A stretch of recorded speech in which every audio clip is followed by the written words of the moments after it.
Hello, folks, and welcome to our first official Zero Camp stream. I'd like to start off by saying thank you very much to Enchanted Grounds in Littleton for providing us a space to play and a place to talk about Mark IV rules, which is our big thing today. We've got a game, Mark III 25-point just Brawlmachine going on between two of our local players. And we are going to discuss today rules for Mark IV and the changes that are announced earlier today, 27th of July. Sorry, my cords are all tangled here. It is all good. Welcome to First Stream Problems. Is anyone actually watching? Not yet. Okay. Oh, we got there's people here already. As long as the boy doesn't start talking back, I think. All right. Do we have people here? Excellent. Well, thank you everyone who is here. Appreciate that. Awesome. Well, thank you again. Thank you, Jenny Grounds. So obviously the big drop today is Mark IV and its rules and things. Audio sounds okay to me, so I'm going to pull these headphones out so I don't have that feedback. But so one of the things we want to look at today is we're going to pull up those Mark IV rules that were dropped and those changes, those Mark III to Mark IV changes.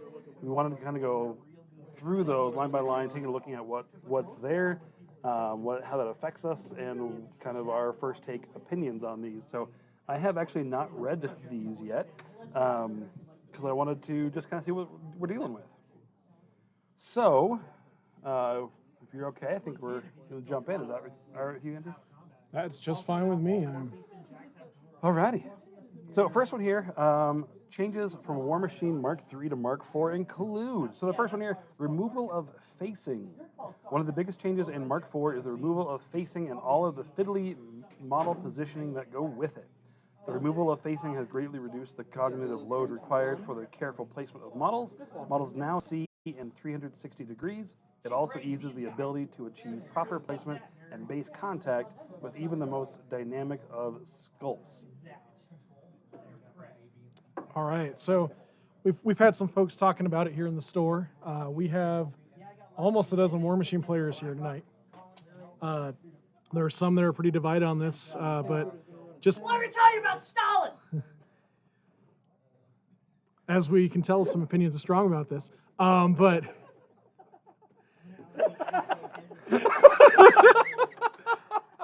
Oh, sorry, that was one of our locals. Stalin aside, we're going to keep rushing forward.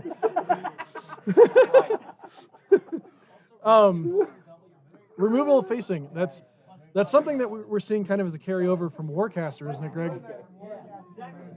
That's yeah, we're getting a little bit of carryover from Warcaster. This is one of those things I think that we're seeing from it. Removal of facing means no more dealing with where is my front arc and where is my threat range on this model.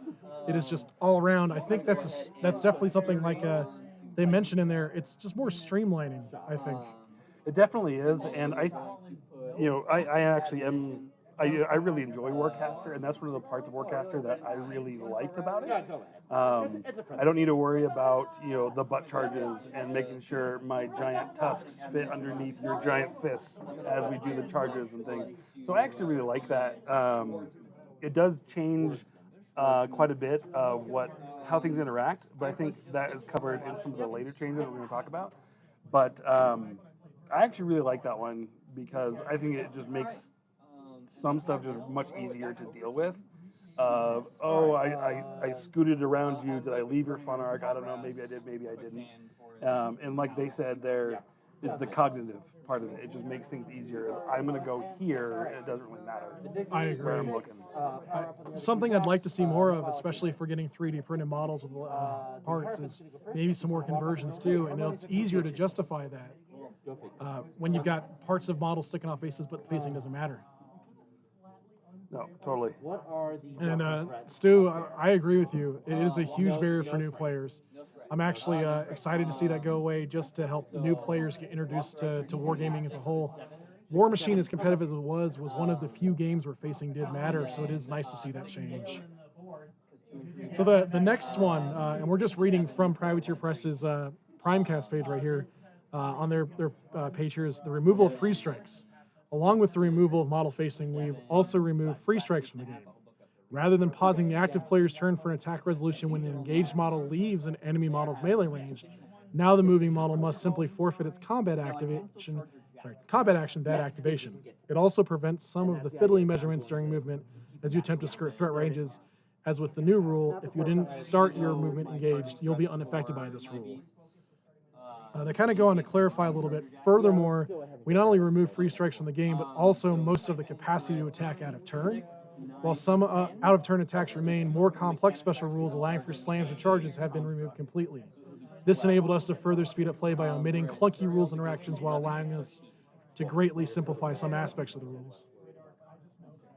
Okay, cool. So I actually had to read this one a couple times just now because I really like it. I'm not gonna lie. And this is coming from a pigs player. You know, one of my favorite mechanics was running slaughterhouses with Dunians, and I run a slaughterhouser out of your activation. You free strike me. I say don't care. I don't take damage, and I continue my turn and murder whatever I want to murder. So this really cleans that up and gets rid of some of those janky things. Yeah. So I like that idea. If I'm engaged, and I think about the model on the table, if it is taking that disengage action, if you will, D&D terms, that's what it does. Is it gets out of cover. It gets out of combat safely. The other thing I think that's important here is the last bit of their first paragraph. If you didn't start your movement engaged, you'll be unaffected by the rule. So if I start a charge and charge past the melee range of another model, it sounds like I'm not going to get free strike. So I'm not worried about measuring charges out, trying to get charge angles against things, and worrying about free strikes during it. Yeah, no, that's totally. I didn't think about or running to engage something else, and if I want to be deep inside a unit or run past a few things, it sounds like that's entirely an option as well. Oh yeah, no, I think you're totally right there. I didn't even think about that interaction. I think of Cav models running through, doing that. Maybe they get an impact attack off and something, murder something, but go past a bunch of other stuff. Potentially. Not even worry about it. Just do that charge. Right. Interesting. So, as someone who played with countercharge a lot, I'm a little sad to see that rule go because it sounds like that's what they're talking about in that their clarification there. But again, I just see this as kind of more we're streamlining the rules. We're removing barriers for newer players. Yeah, I'm gonna have to digest that one a little more. I think I like it. I'm gonna have to digest that one a little bit more, but I do think I like it. So our next bullet here was simplification of unit rules. And they go on to say, obviously, one of our goals with Mark IV was to speed up the overall play of the game. We have long seen unit activations with their independently measured movement of each individual model be a drag on the pace of play. To that end, we reduced the size of units and streamlined their internal interactions. We removed the command ranges, unit leaders, and formation completely. When a unit activates a Mark IV during its normal movement, you choose one model to advance, and the other models in the unit are placed within 2 inches of that model after the movement is completed. When a unit charges, you move just one model, then the other models in the unit are placed within 2 inches of that model, and charge attacks are based on which models the initial charging model is engaging. Interesting. So, and then their caveat or their clarification here, although the reduced unit sizes somewhat affected the damage output and capability of these models, the changes to their movement and rules interactions have given units a very different role in the game. Units now move like Quicksilver. They are hard to pin down and make great use of their numerical superiority. So my initial reaction here, again coming from the Warcaster side of this, is that is exactly how you move units in Warcaster. Okay. Pick a dude, you move him at his full speed in inches, and then everybody else gets placed within 2 inches. And there's a lot of cool movement shenanigans that you can do with that. And I don't know what changes are coming for those things of repositions and that sort of stuff, because that's how you'd also affect those. One movement moves that 3-inch reposition, and then everybody else bunches around them. And so I'm curious how the charging works. It sounds like it's going to be very similar to 3 to 5 model units. I don't know, where the first model gets that successful charge, the others bunch around him within the 2 inches, and those other models charge the same initial model. Does that make sense? It does. It's an interesting thought. We haven't had a chance to look through the cards yet. We do know that they release card information for a demo Menoth and a demo Crix army. But having not looked through those yet, I wonder what the change to unit sizes looks like. With the new models, I think the largest unit I've seen is 6 models. Okay. It could be potentially 3 or 5 with a potential unit attachment, but I do wonder what that means for charges, because it's difficult even on small bases to get all of those models within, say, 2 inches of a model that you did move, and have them all have line of sight or melee range to a target. Well, we can look at the charge rules later, because it may be, they can charge any model within melee range of the initial model, or within 3 inches, or within command of the initial one. I don't know. Yeah. It also sounds like kind of mixed with the rule that we were just talking about with free strikes. You might potentially see one model move into the middle of a unit, and then everyone's placed within 2 inches of the model you moved, and engaging different targets within an enemy unit. Yeah. That'll be interesting to see as we continue to move. Oh, and Stu, thank you. That's right. We also had Storm Legion and Orgoth demo rules as well. However, I don't believe anyone here at the store has either model, so we'll probably be model repping those potentially next week or within the next few weeks after, until they finally release them at Gen Con. The goal for at least our stream here at Zero Camp is hopefully next week we have a demo Crix and a demo Menoth army to play on stream, demoing the Mark IV rules, hopefully with players that have actually had a chance to sit down and read through the rules. Yep. No, we were going to try and do that today, but those rules dropped like 2 hours ago. Yeah. Unfortunately, a short enough time frame, we weren't able to capitalize on it today. But Right. it's all right. We got you next week. So our next bullet point that we're looking at here is AoEs and spray attacks have been simplified.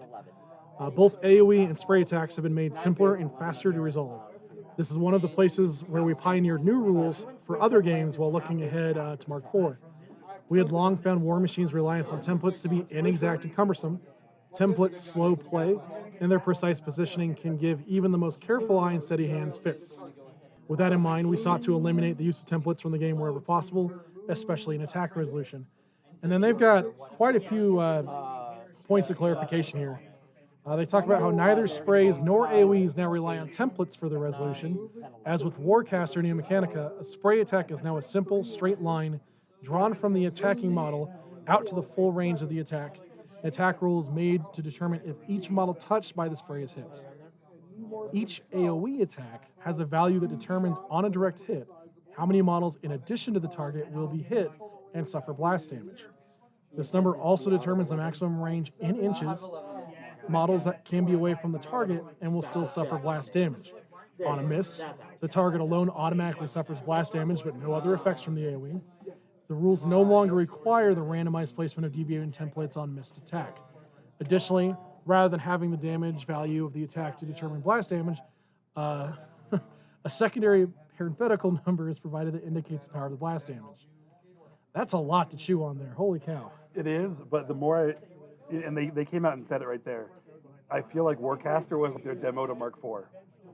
Just in everything they've been doing. Because that's exactly how sprays are done in Warcaster. This weapon goes 10 inches, it's a spray. So it's a 10-inch spray on a straight line. So you go from the center of the attacking model base to the center of the target's base. Anything else in that straight line, if it touches the base, it's also hit. And it doesn't matter. So you don't have a 6, 8, 10. You can have a 14-inch spray. It's totally cool. It's just a 14-inch straight line. You measure that, you laser it, or use your, whatever you want, make that straight line. If it's in it, you hit. And that's it.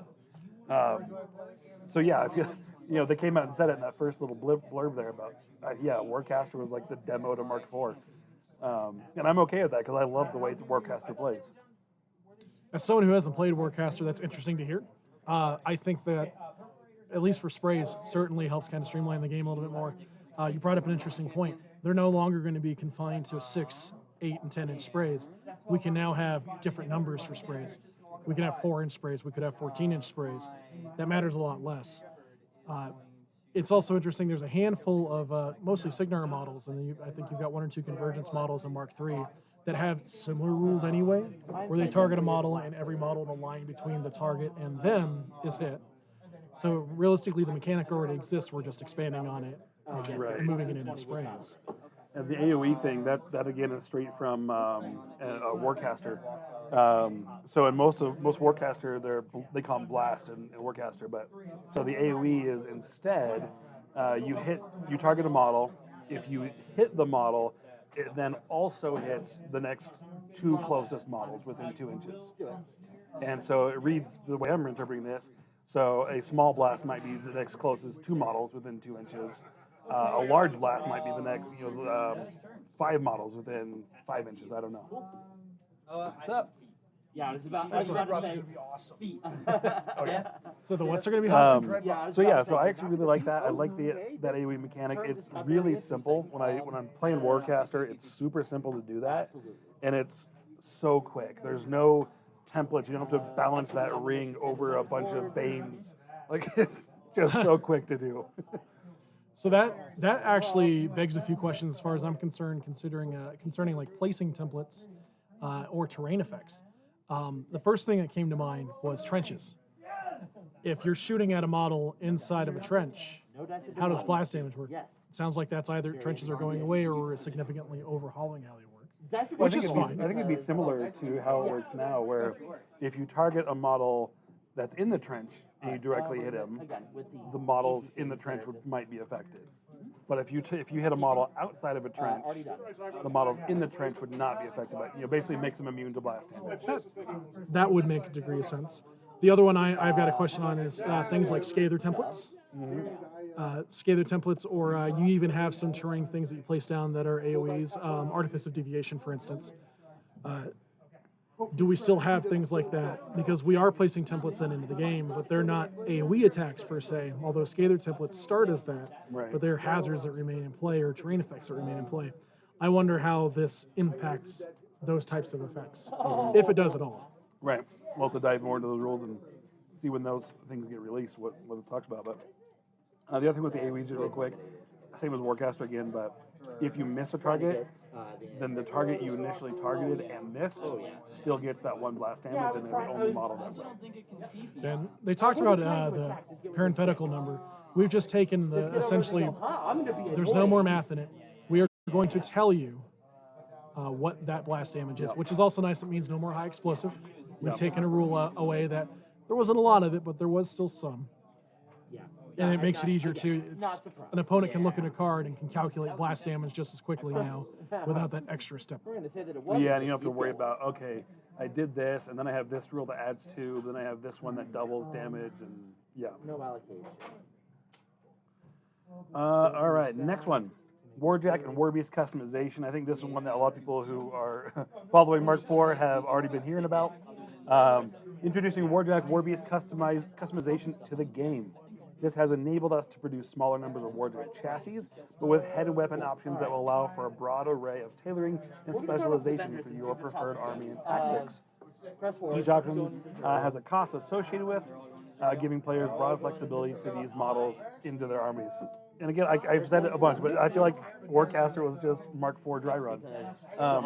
And I was watching this stream earlier from Travis on his channel, and he spoiled, I guess is the right word, but he spoiled, so each jack is going to have 4 left, 4 right, and 4 cortexes. So Interesting.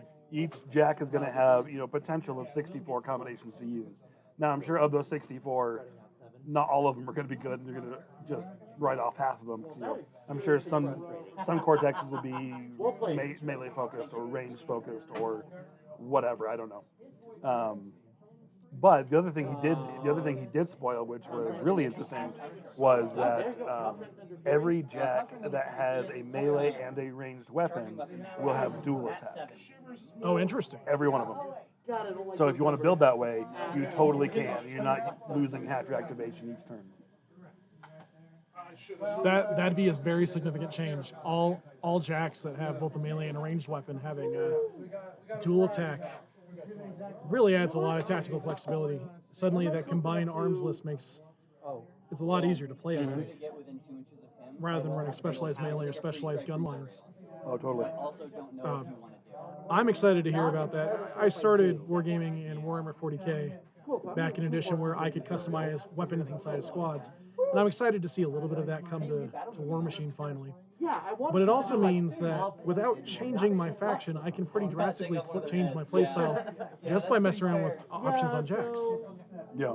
No, totally. So something that drew me to Warmachine initially was I can play a different caster in the same army, and it changes the playstyle drastically, and it feels like this just expounds on it a little bit.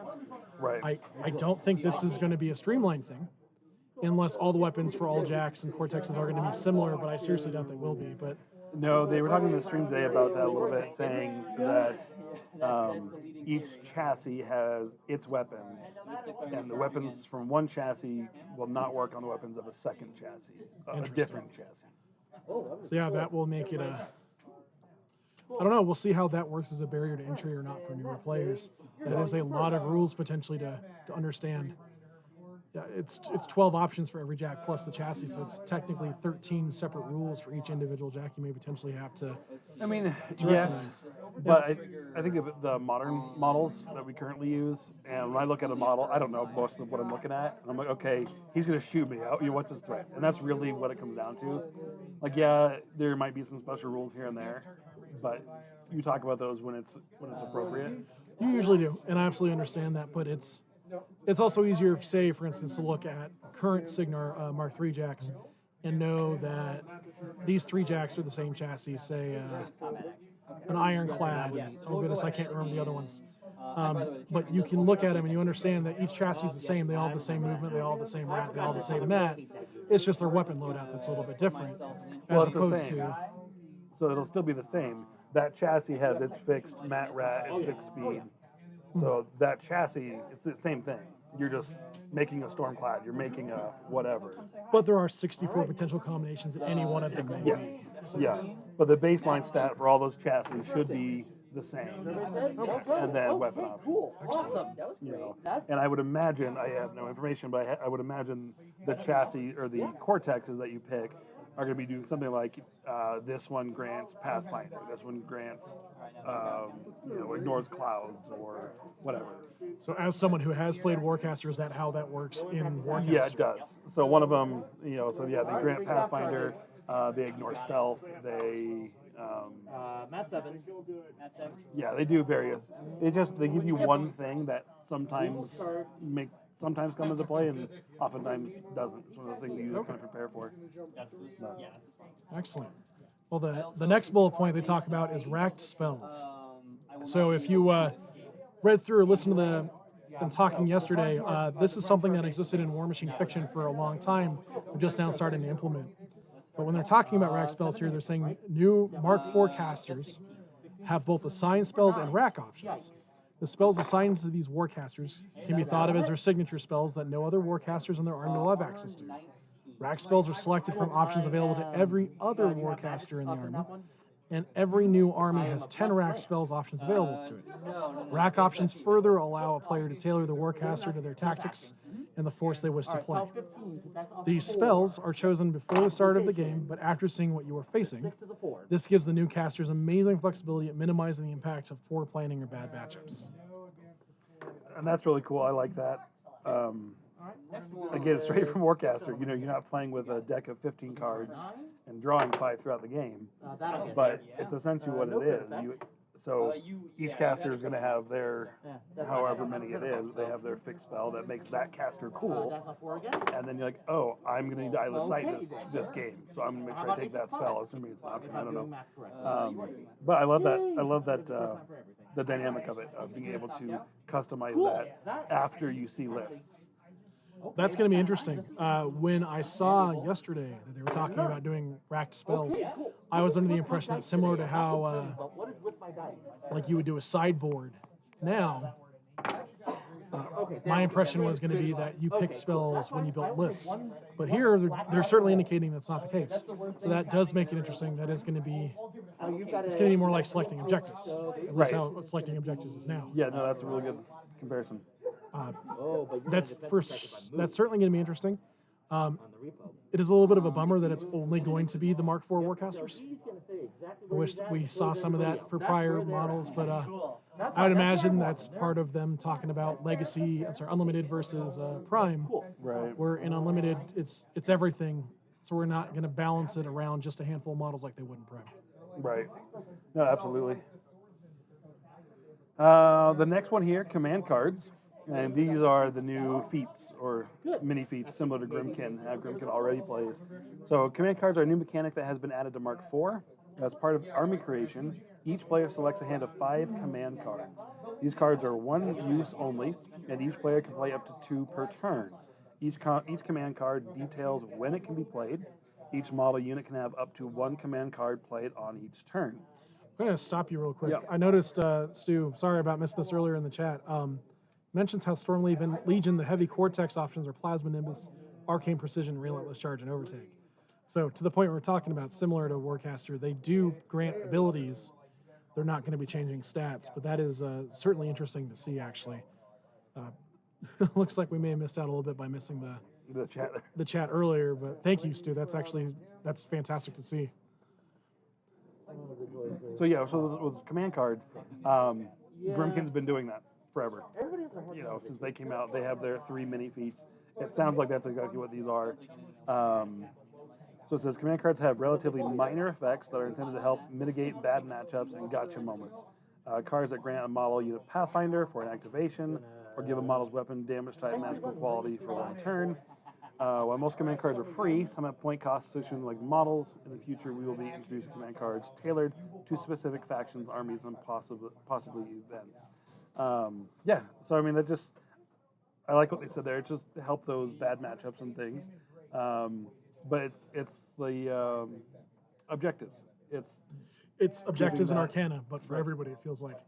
On that note, I know that one of our local Grimkin players who wishes to be pretty anonymous, and I had a conversation about that specifically last night after we saw the first teaser of all the new rules, and they asked Privateer Press what is going to happen to Grimkin and Arcana.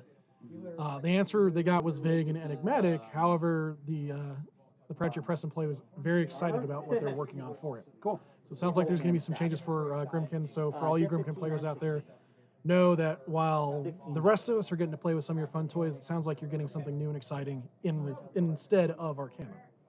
Nice. Now, Well, you know, I was calling these feats, but now the more I read it, I don't know if they are, or if feats are still around.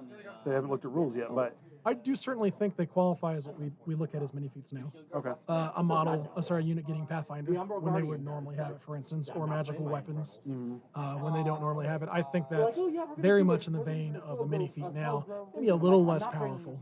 Normally, like say, no quarter gives you Pathfinder and 2 extra inches of movement, but Pathfinder, when you need it, is very important, especially, and we can just speculate now as to how far the command cards go, but that might allow you to do things like suddenly, if I'm behind this forest and I need to get through it, I can give Pathfinder to my, say, Exemplar Incinerators when they desperately need it. Yep. That'd certainly be, I think, kind of more along the lines of Jack customization, racking spells. That's just more options for you as a player. They don't talk really here. No non-magical. Oh, sorry, army creation. I missed that part. In army creation, you're selecting your command card. So you're doing that with a little bit of foresight. Right. You see your So as part of army creation, so that's going to be when I bring my list to a tournament, I need to know what command cards I'm taking with that list. So, but yeah, those ones, you know what holes you need. This unit is probably going to need Pathfinder at some point. Yes. So you're filling the holes with those, whereas your rack spells, you're tailoring to your opponent. Right. Interesting stuff. That's. All right, so the next one here is assassination and execution modes.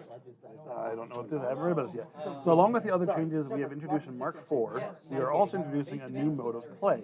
While assassination mode can be thought of as standard Warmachine, in which the game ends when either the requirements of the scenario have been met or one player loses their Warcaster or Warlock. In execution mode, these rules are a little different. All right, there's a wall of text here about execution mode. When playing in execution mode, only a Warcaster or Warlock can destroy another Warcaster or Warlock model. When a Warcaster or Warlock model would be destroyed as a result of damage suffered by any source other than an attack made by an enemy Warcaster or Warlock model, instead of being destroyed, it becomes vulnerable. If it is destroyed by damage inflicted by an attack made by an enemy warcaster or warlock model, instead of becoming vulnerable, it is destroyed. Okay, so that's already interesting. When a warcaster or warlock model becomes vulnerable, its upkeep spells immediately expire, but it remains in play with 0 damage boxes.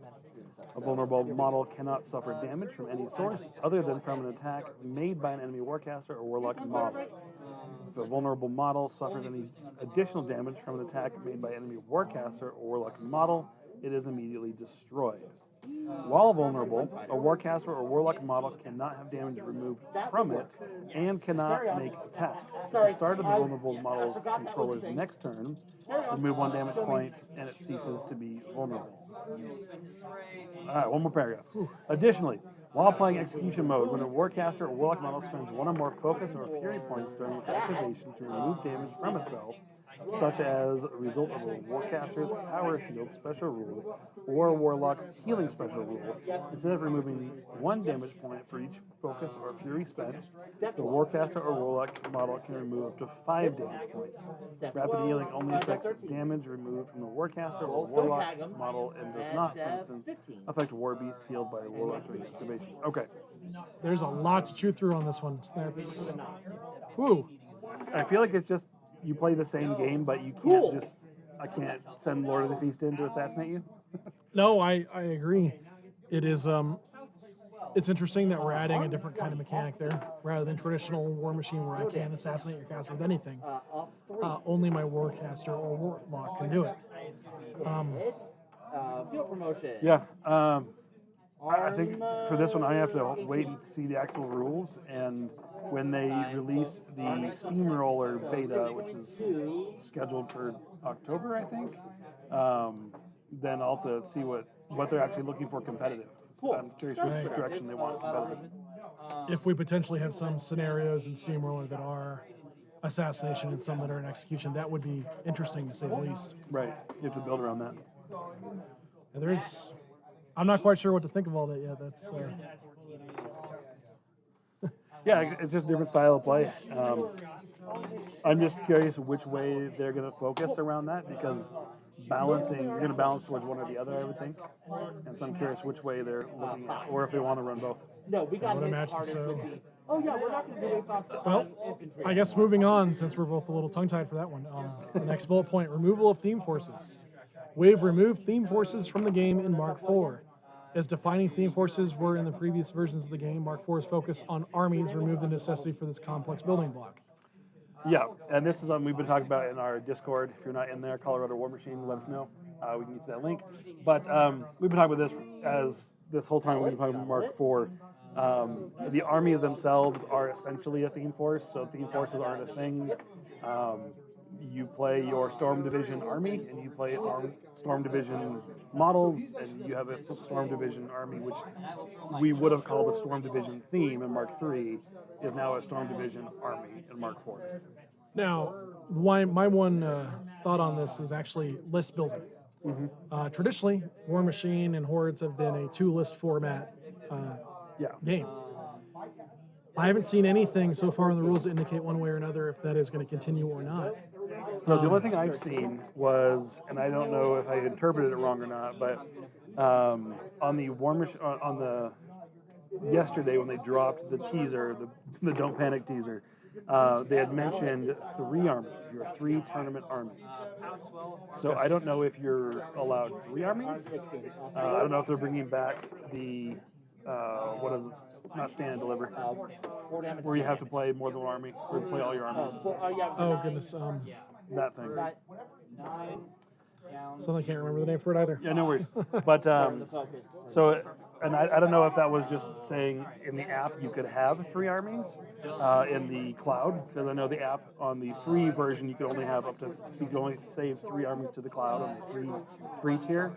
But I know they said you would be allowed 3 armies. So the way I read that was 3 armies to a tournament, and because of the wording, I think your armies don't have to be the same, what we call factions now. I know they're getting rid of that word factions. It's now armies. So I was curious if you could bring one army that is Storm Division, one army that's Orgoth, and another army that's whatever.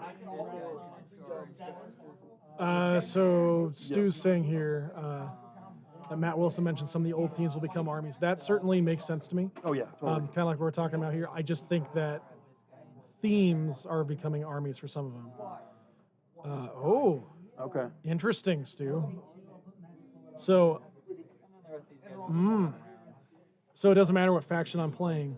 My lists are army specific. So, okay, so I'm not crossing armies in list building for tournaments. Which makes sense. That would be more in line with what they currently do. I was just curious if they were expanding that. Right, factions, and they mentioned that today. Factions, they're trying to get rid of that word faction, and they've been using it for 20 years, so it's hard. But they're trying to get rid. They're trying to internally stop using that word. And I think when we take a look at the rules later, I don't think we'll see that word faction in the rulebook. It's just now your army, because even though there's the overarching Signar, Storm Division is an army, Gravedigger is an army, whatever it is. And so you're locked into that army play. And I think Stu's got a point. It could change once we see that organized play document. But in the meantime, it's certainly interesting to speculate kind of what that is going to look like. Yeah, no, totally it is. That is Right, I just read the bullet, the headline of the next bullet, and I just laughed because you're a Crix player. Oh goodness, yeah. So here we go. I guess before moving on, the one thought I've got here, considering armies, Prior to Your Press has made it a big point, at least with the Don't Panic update from yesterday, that they were looking to essentially reduce catalog. They're trying to make things more streamlined for players and for retailers, by reducing the number of SKUs, by essentially like just shrinking the catalog of what all we're going to see in a prime sense, not in an unlimited sense, but in prime. If we're talking about how certain themes are going to become armies, I know that there was a talk about how there are going to be essentially 2 playable armies for every existing faction. That's a lot of things to know. That is less than we currently have. I've had conversations with folks about current Mark III and the number of themes and about how to play it competitively. You've got to know the powerful themes and probably at least have a cursory knowledge of how all the other themes work and some of the interesting combinations inside of it. So we've narrowed the scope down a little bit, but as we add more armies, I'm wondering if that's just the same as the themes we have now in essence. Exactly, and that's how I interpreted it, except for if what Stu mentioned earlier is true about having to bring the same armies to a tournament. So if I'm playing, what is now my Wild Hunt theme in Circle, now I'm bringing only 2 Wild Hunt armies instead. Right. Yep. Solid. Well, that will certainly be interesting to see as we move forward. But to what Greg's laughing about over here, the next bullet point inside of our changes document here we're looking at is models can only attack enemy models. I mean, as a Crix player, this hurts my soul. But that's okay. Let's see what we're talking about here. We have generally removed the ability for friendly models to target other friendly models with attacks. There are some exceptions, of course, including Warbeast Frenzies and models with the Berserk special rule, but for the most part, you are no longer allowed to target your own models with attacks.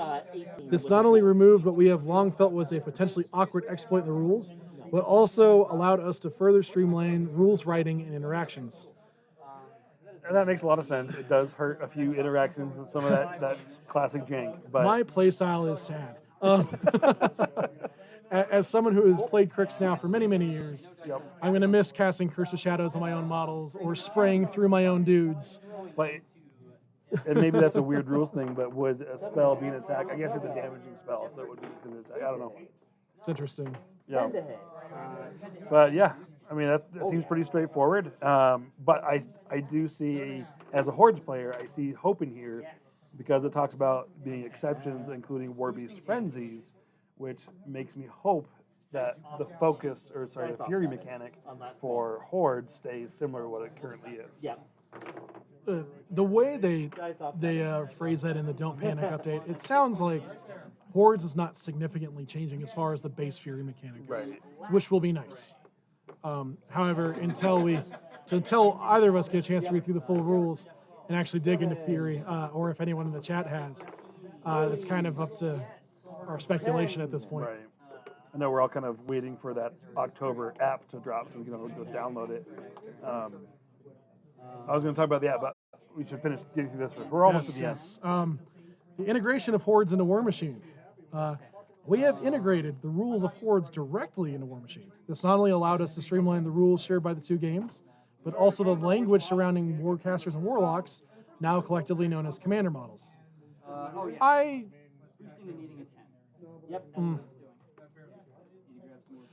have mixed feelings on this, to be frankly honest. I never thought that. Hold up. Let's see. So Stu, I'm seeing what you're saying there. Oh, I see. Okay, we're getting a little ahead of ourselves there. We're not quite there. We see what you're talking about. Yep. But as far as integrating Hordes into Warmachine, it was only a matter of time, I feel. It was two brands, it was two separate games, but for as long as I've been playing, which has been since, oh goodness, almost 2009, 2010, they've been effectively the same game. Right. I mean, on the wall, I see a Warmachine and a Horde sign, but we've always called it colloquially just Warmahordes. It's always been the same thing. Right. When I've talked to new players here at the store, and I talk to them about it, I'm like, okay, do you like beasts or do you like big stubby robots? We'll go that route, but it doesn't matter which way you go because we'll all play together. Now, interesting, Stu, I do see that you mentioned also the squish. I think that this helps with the squish. Spells that were essentially redundant in one version of the game versus another, that because they targeted only War Beasts or only Warjacks, I'd imagine that gets streamlined. Iron Aggression and Wild Aggression, for instance. Iron Aggression only targets Warjacks in battle group. Wild Aggression only targets War Beasts in your battle group. Why not just target a heavy War Beast / Warjack in a battle group and call it just aggression or something like that? Right. That streamlines it a little bit. That helps a little bit too with that squish. Well, I think of the mess that temporarily came after Infernals were introduced because they're what were they called? Their essence points? No, the beasts. What were they called? Horrors. Horrors. Thank you. Because you'd have so many things that were target friendly Warjack or target beast, but the horrors were now a new thing. So now we had to go back and retrofit all those things to either add or not add horrors, and does it affect those things as well? Yeah.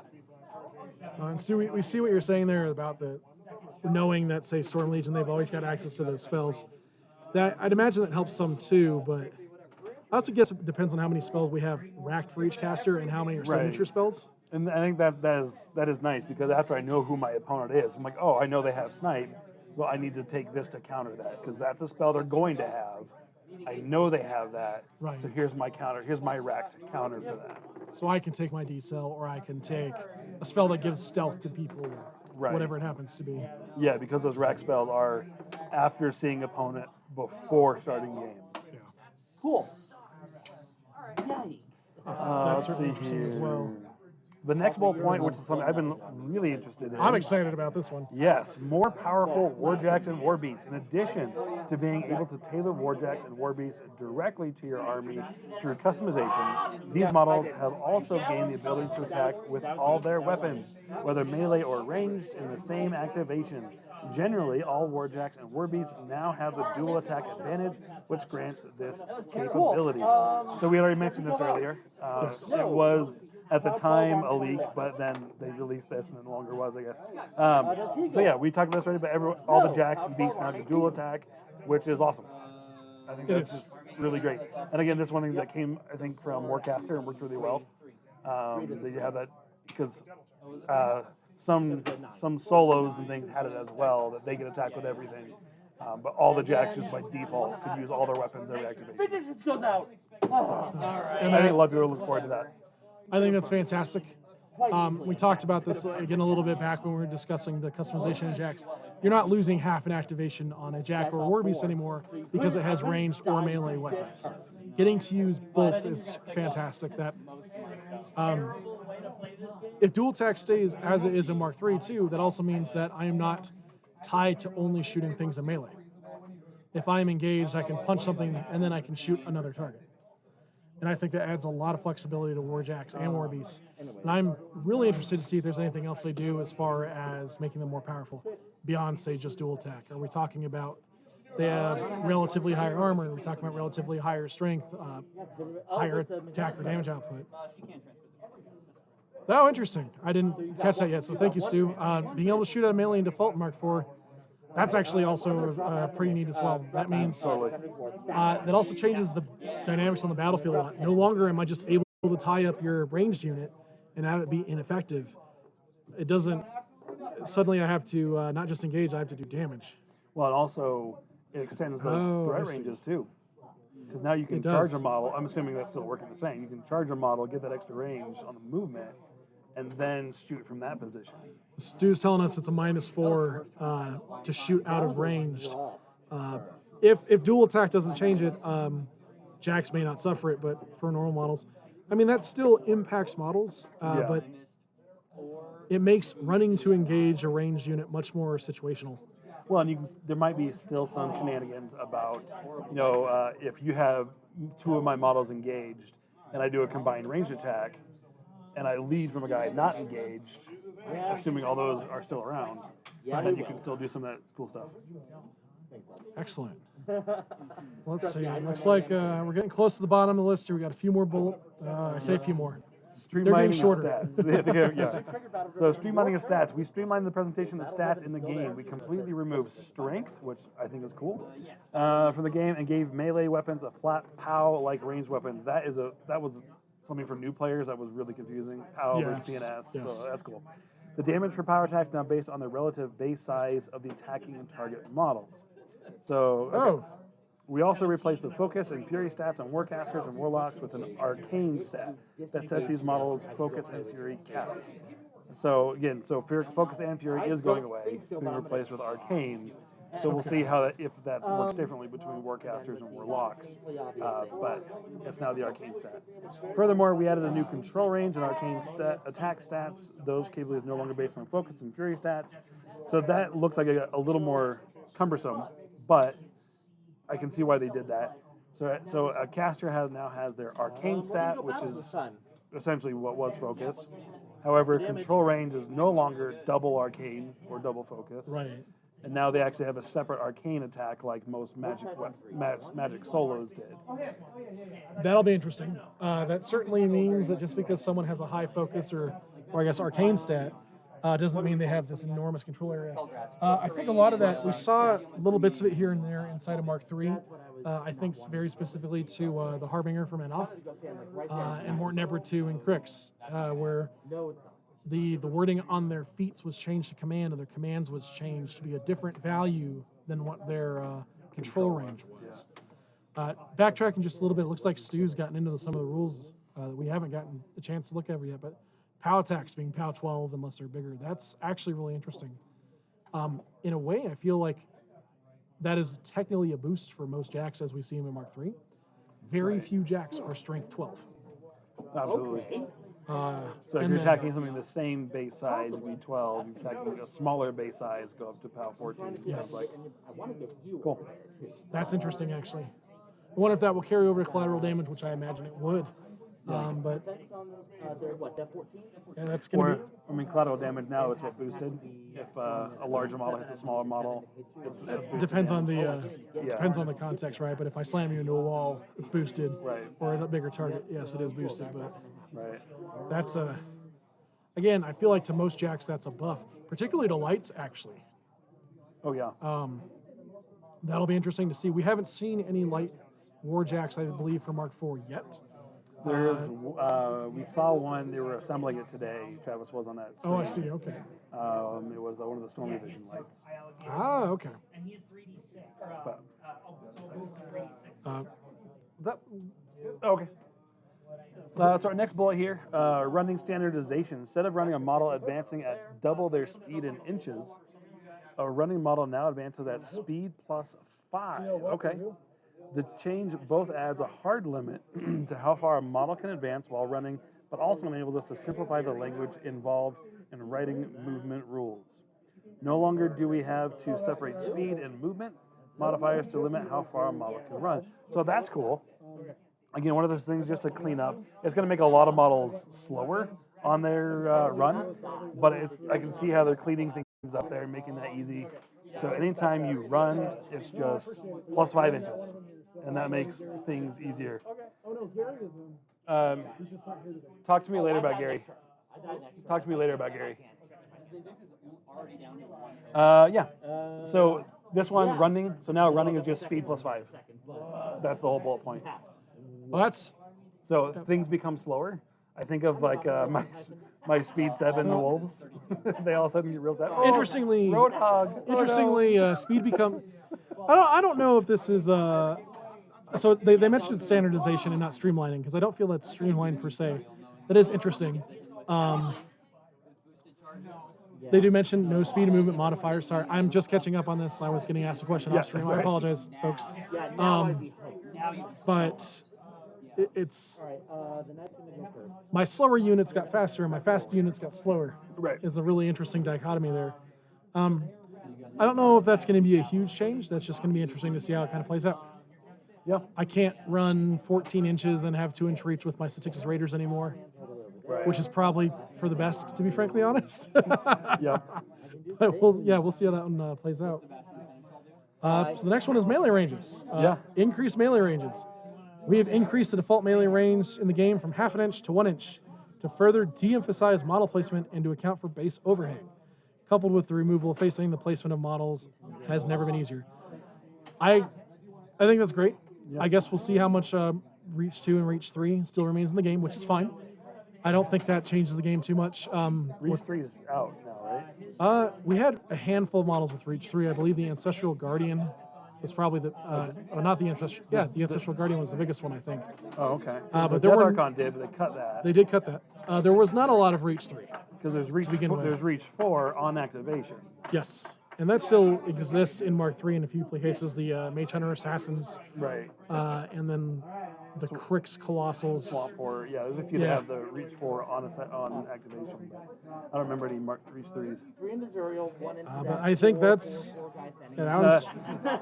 pretty much what it says. Just things make things a lot easier, a lot faster. Yeah. So I'm cool. This next one is something that Stu mentioned earlier. The rules now allow for model and melee to make ranged attacks, albeit with a -4 attack roll penalty, unless the model is attacking with a weapon with a pistol quality. So it sounds like gunfighter in effect is going away and just becoming a pistol quality, or there will be a pistol quality for weapons potentially. You know, now that I'm saying that, I feel like that I just totally was talking out my ass there, sorry, my butt. I'm sorry, stream. But I mean, that's nice. It's nice to see that models can shoot with the penalty. You have that tactical flexibility. And I'm curious how they're going to do. And I saw Hellslinger Phantom. He's in that document as a model playable in the Crix Army. Oh, interesting. And so I'm curious to see what that looks like because now instead of gunfighter, he's got the pistol quality. Right. And so I can see that being kind of cool. Interesting. Here we are. So I guess the next one. More crits. We have also sought to infuse Mark IV with a little more spontaneity and excitement. To that end, we have increased the number of critical effects in the game, and this has led to a somewhat more varied and rousing play experience. I'm not going to lie. Reading that, I'm not happy about it. So I was following a different chat in a different Discord a little while ago where they were talking about this, and it really kind of depends on what happens on the crit. Right. If the crit is you're on fire, meh. But So, if it's super powerful, like you get knocked down. Like if we're talking like crit smites, crit pitches, versus or even crit disrupts. Yeah, I think. Crit brutals would be. To your point, I think you're right. If they're ineffectual or they don't change the game too much, it's not that big a deal. However, as someone who has just endemically awful luck, which audience, I'm sure you will see more the more consistently we stream and as we actually get to play on stream. I can literally never count on crits. I can be throwing 4 dice at attack rolls and not crit for crit shreds. And I'm getting a thumbs up from our player over there. It's certainly that is less competitive game as far as I'm concerned. Crits are, because they are so spontaneous, like they're saying, It's not something you can ever count on. You know, if you can get the extra dice to go in there, then great, you increase your chances. But it's still not something you count on. Yeah, there's some flavor to it. It might change the story of the game. I don't think you count on those still. The next one, again, straight from Warcaster here. Rough terrain. Models now suffer a flat -2 movement penalty when they advance within rough terrain or would advance into rough terrain. So again, this is just that ease of movement, and this I really like out of Warcaster. I don't have to worry about, I moved 2 3/4 inches. I've got 3 1/4 left, and you know. So yeah, if you touch rough terrain at all, -2 movement, just take 2 inches off, call it good. I think that's just going to be a big streamlining factor as well. I know that me personally, I have a lot of clock eaten up during tournaments, just measuring out some really wonky moves, and this will make this a lot easier. Yeah, no, absolutely. Oh, and Next here one. we go. Hey, Rob. Rob, We're calling over one of our players here. return of elevation. We are getting the return of elevation, folks. We have returned elevation to the game in hopes of seeing some more interesting varieties of terrain on the tabletop. Yes. Oh boy, my 2D terrain. I still have my hills. Go me. Yep. Yeah, a lot of people looking forward to that one. A lot of people did not like to see that one go away. Understood at the time, but yeah, anytime the terrain is plays more roles or has an effect on the game, I'm all for it. They do still have overtake tactics. No more whatever you are looking at now. Now, I mean, that being said, I don't know. I guess I can say my hill is 2 inches tall and it's still a flat hill. But Right. I honestly, that'll be interesting. I don't know if terrain, adding elevation back is more or less of a barrier to entry for new players. For veteran players now, again, the 2D terrain, that'll be interesting with us, but I guess we'll see more of a return to 3D style terrain because that will start to matter more. Well, I'm curious if they take a Warcaster approach to this, because again, we have not read through the rules yet, the actual 65 pages.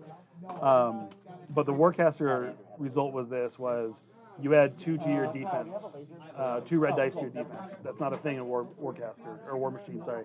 So is cover, which elevation may just count as cover. If I'm taller than you, I have cover. If I'm higher than you, I have cover from you.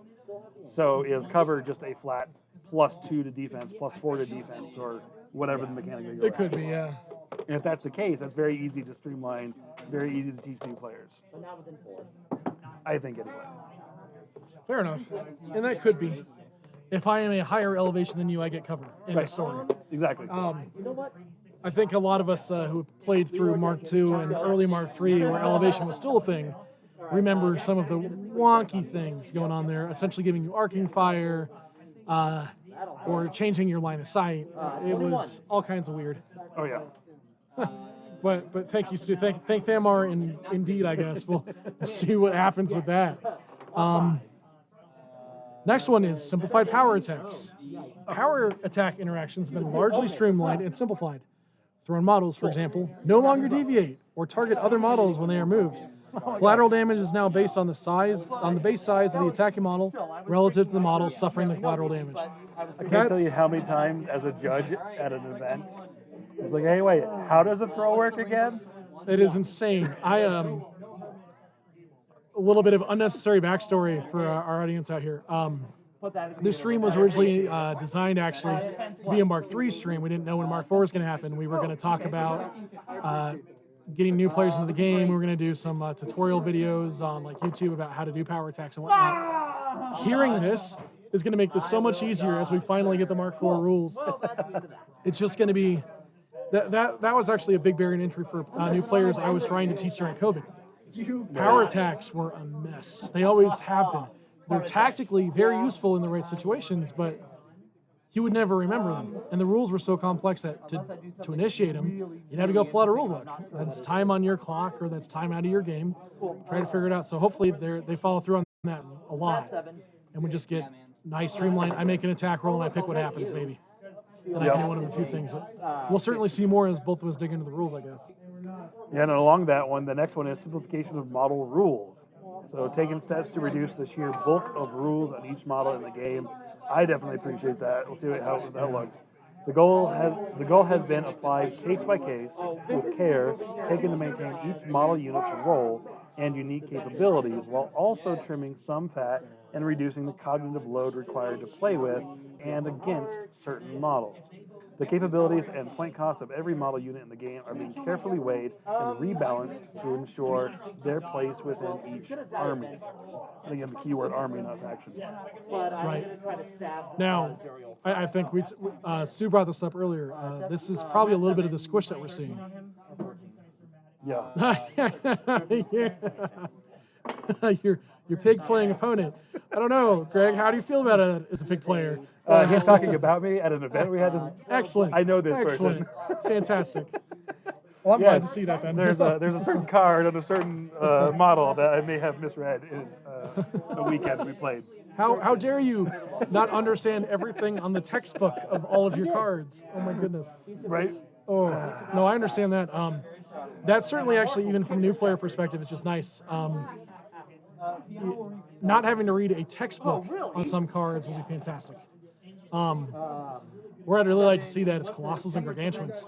Oh yeah. The fact that they have a whole other card to just describe Colossal Gargantuan rules was a problem. Right. But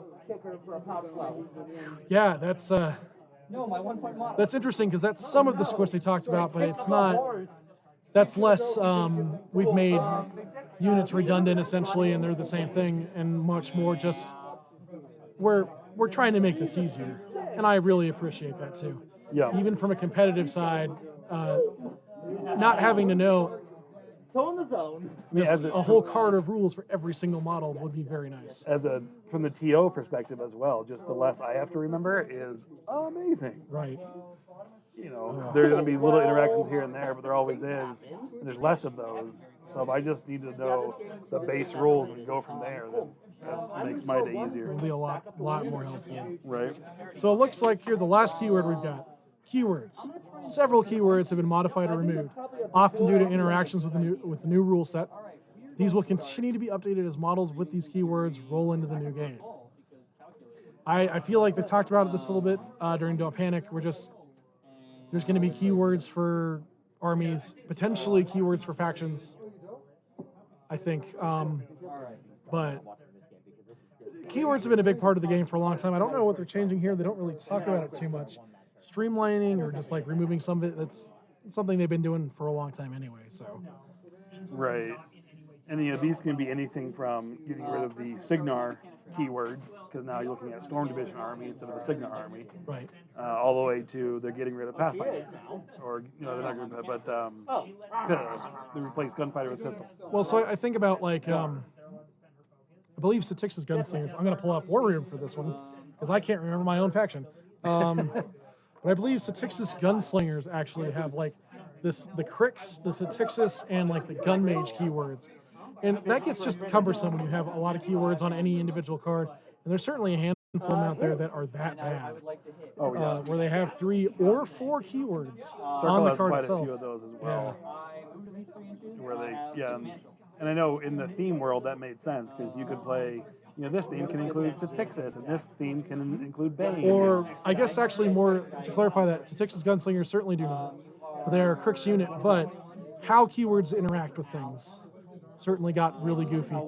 Is it in the name? Is it in the other one? So I'm looking at like for Crix, the Revenant Cannon Crew. They are a Crix weapon crew unit. So we've got like 3 keywords in there underneath Revenant, which is also a keyword in and of itself. Right. It doesn't function anymore. So yeah, again, I think that's more of what they've been doing anyway. I'm not super surprised by this one at all. So overall, Greg, what do you think of the changes they've talked about so far without digging into the rules yet? Overall, I'm really happy with them. I'm not gonna lie. And again, I really enjoy Warcaster. I've been trying to get you to play for months. I really enjoy it, and a lot of these changes are what they were doing with Warcaster, and these are the rules that I really enjoyed with in Warcaster, and I really had fun with. It made the game just feel so much faster, and made the movement, the big one. That's a huge thing for me. With that unit movement, I'm not measuring out my 10 inches for every single model and making sure he skirts the forest just right. That's 12. I just move the dude and I place the rest. Like that's one of my favorite things. I feel like your play is not going to be slowed significantly by units anymore. I'm not individually measuring every model. and then having to deal with wonky movements for models that are moving through terrain versus those that are not. I'm not having to deal with line of sight for models on charges. What is and is not a free strike. Overall, with what we've just gone through, those bullet points, I'm pretty excited about what I'm seeing too. Yeah. I do think there's a thing or two. Again, I'm not a huge fan of more crit effects, but otherwise, I like what I'm seeing. I like a more streamlined rule set. I like a more new player rule set. That's actually a big one for me as well. I know a lot of folks from the change to Mark II to Mark III were upset about being able to pre-measure, and that hasn't gone away. But I think this is just another step in the right direction. It's one of the big things about any community, and I'm glad to see it looks like Privateer's taking. Stu's letting us. All models can see through each other by default. Oh, thank heavens. Oh, no more tactician. Oh. Well, with how units move, you're not really worried about that anyway right now. So that'll be No what? Uh-oh. Yeah. Oh yeah, all models. So, like, units. So declaring your practice range maneuvers. shots and- Practice maneuvers, I think, is the one we're thinking about. Yeah. But still, like if I can move one model through another unit of mine, as long as there's space to move it, or whatnot, that always helps too. Yeah. I think the changes we're looking at will take practice for us veteran players to get used to, but for a new player, I think there will be a degree of it that just comes naturally, and it will just help speed up games. Yeah. If you want to play some Warcaster in the meantime, it'll help you learn something. I'm trying. I was gonna say sales pitch. So those We are in the, no way sponsored or endorsed by Fracture Press. So yeah, those are the main bullet points from that post today about the changes from Mark III to Mark IV. So from here, I guess we can go to the game. We can dive into these rules a little bit here, or we can look at some of the cards and see what some of these cards are looking like. I'm thinking what we'll probably do for those of you at home is Greg and I will take a quick break, discuss strategy, because we didn't necessarily think we'd get this far. We've been kind of doing a lot of stuff trying to get this rolling. We will leave the stream so y'all can enjoy watching the game. All three of you, Stu included, thank you all. And we'll come back here in about 10 minutes for you with a little bit more commentary and content. Thank you.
end up running into is the fact that they. Alrighty, we are back here. I'm gonna turn that mic down. Trying to get the volume going on here. Yeah, I mean, Zuriel took you a little longer to kill. Yeah, I thought he would. What is that talking about? Okay. Sorry, my phone's doing weird thing. I'm trying to hear the audio there. So we are back in. Welcome back. So we're hoping to get a couple people in here to discuss rules and their thoughts and things. The game you guys were watching here, this one has ended. I was told there was multiple failed assassinations, and then Menoth died.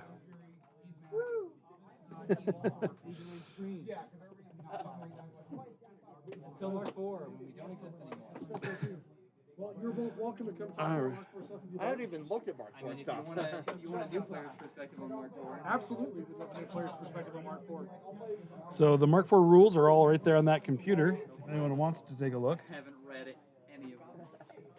You've got a fancy mouse all attached over here. So what we'll probably do is we can let you know what we're seeing, or I don't know actually. I'm not sure at all. We appreciate your patience, audience, as we muddle our way through this. Yeah, I mean, I know for sure this is new to me. yeah. At least I can take the higher And it being our first stream, we were a little extra focus.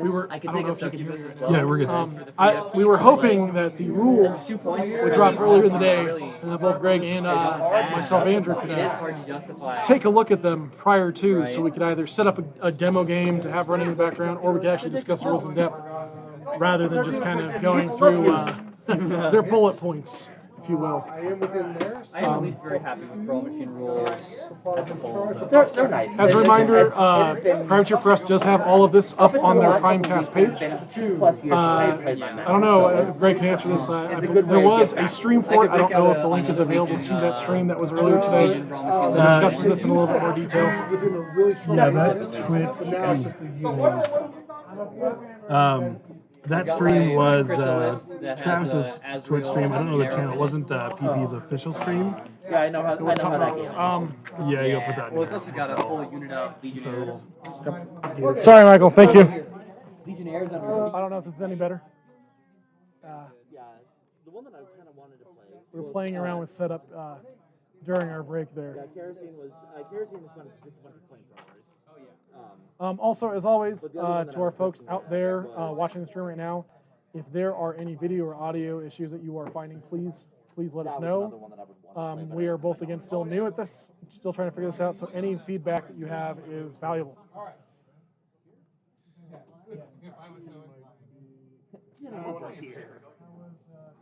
But My phone's buffering too much. I'm trying to get the audio.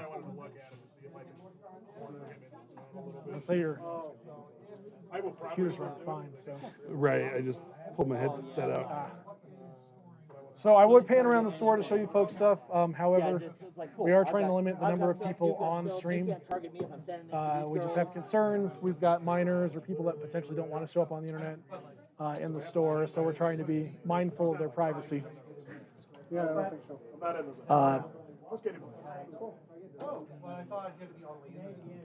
think I. All right, I think that is looking better for the audio though. So Excellent. And again, for those of you that are not here tonight or are unaware, we are playing at Enchanted Grounds in Littleton, Colorado. If you want to come down and play with us, potentially be on stream, we are here Wednesday evenings.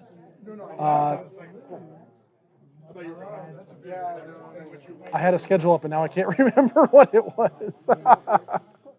Oh goodness. the weekly streams. The weekly stream, yeah.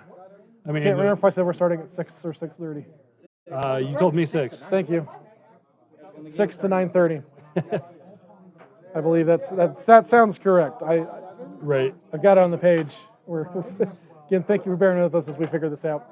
Also, the plan is within 48 hours, this stream will be saved as a video on YouTube, so you can go back and watch it there, not just on Twitch. So you'll be able to view it at your own leisure till the end of time, or YouTube, whichever comes first. Probably time. I guess while we're kind of waiting for folks here in the store to wrap up games and come and talk, do we have any questions in the chat? or any reactions in the chat you'd like to share. Chat's throwing me off because the names are different color on this computer than they were on that I know, computer. right? And, We're trying to run this charade from like 2 different computers and a phone. It's kind of interesting. hopefully each stream gets a little better each time. That's the goal. That is for certain the goal. And again, for those of you watching, here we go. Fury and Focus seem identical to Mark III. Stu, I know you've dug through the rules more than we have. I was going to pull it up, or I tried to. I was curious if they mentioned that in that beta rules. Because that was something I was really curious about. Honestly, as a Hordes player, one of the big things about Hordes I like is the Fury mechanic running on that credit system instead of the debit of focus. And so I'm really curious about that and how that works. And if it is the same, or if I know now Focus and Fury are now arcane. They're just wrapped up as arcane, and that's it.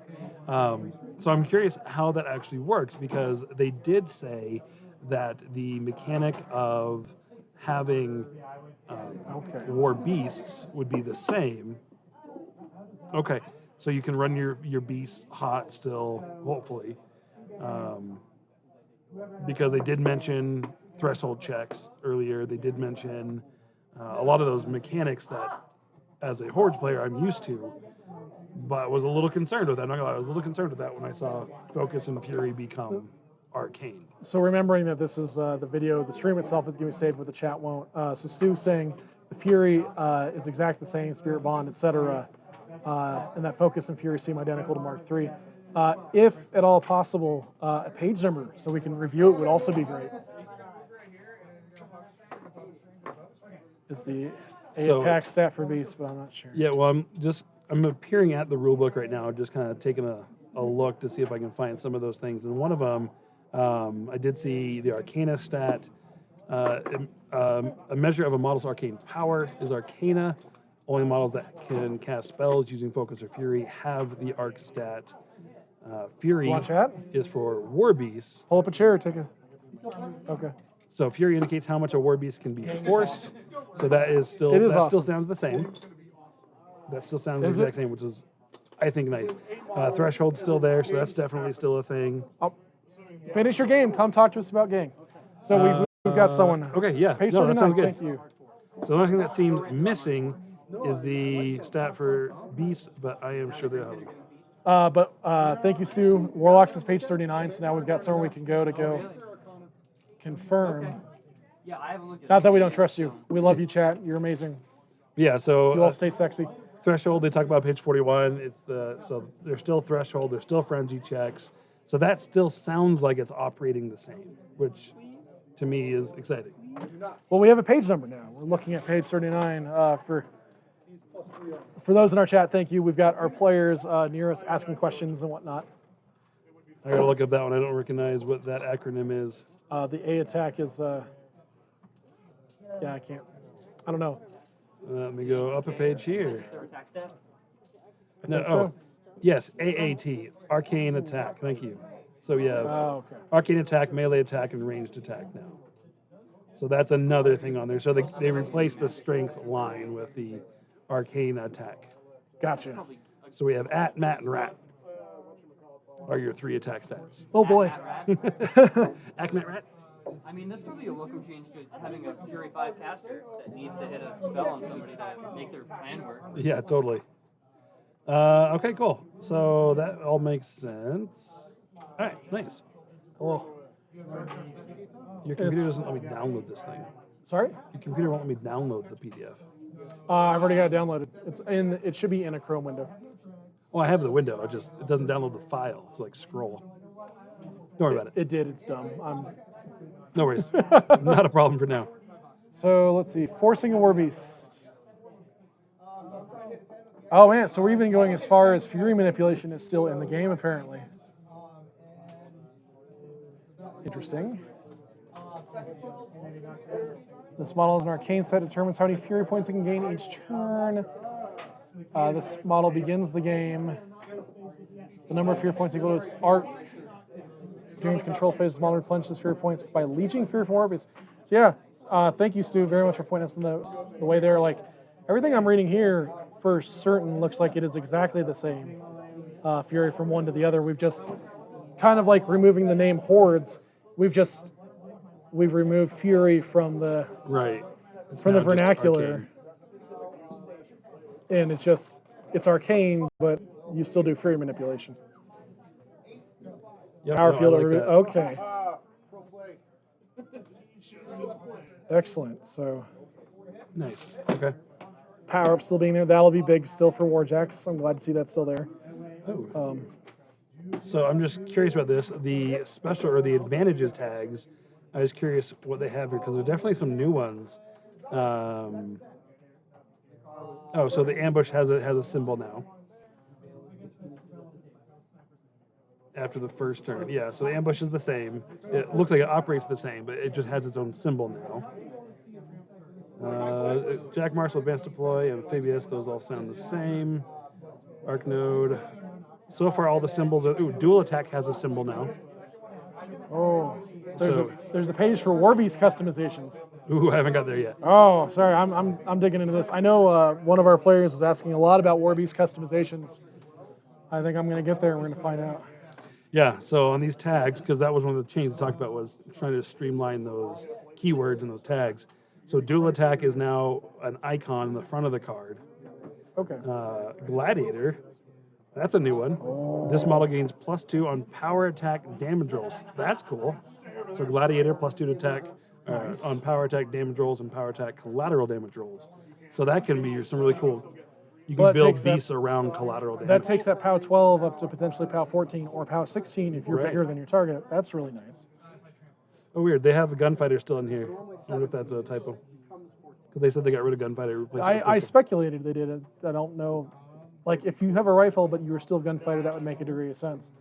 So we talked a lot about Warjack customization. However, I'm on page 52 of the rules, the beta rules, and there's an entire section on here, a few paragraphs of Warbeast customization. The bullet points that I'm getting off this is a few Warbeasts are customizable essentially like Warjacks. Weapons and other gear fit onto it and change them just like Warjacks essentially. Some Warbeasts have predetermined loadouts that can't be changed. It wouldn't surprise me if we had jacks like that. The real kicker here is customizable Warbeasts have a range of options they can choose from in selecting their animus. So,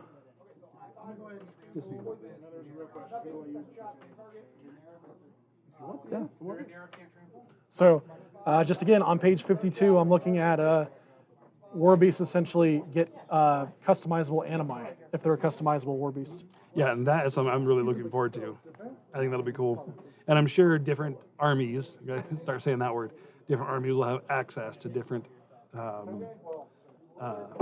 animi that they'll have access to, similar to the others. Excellent.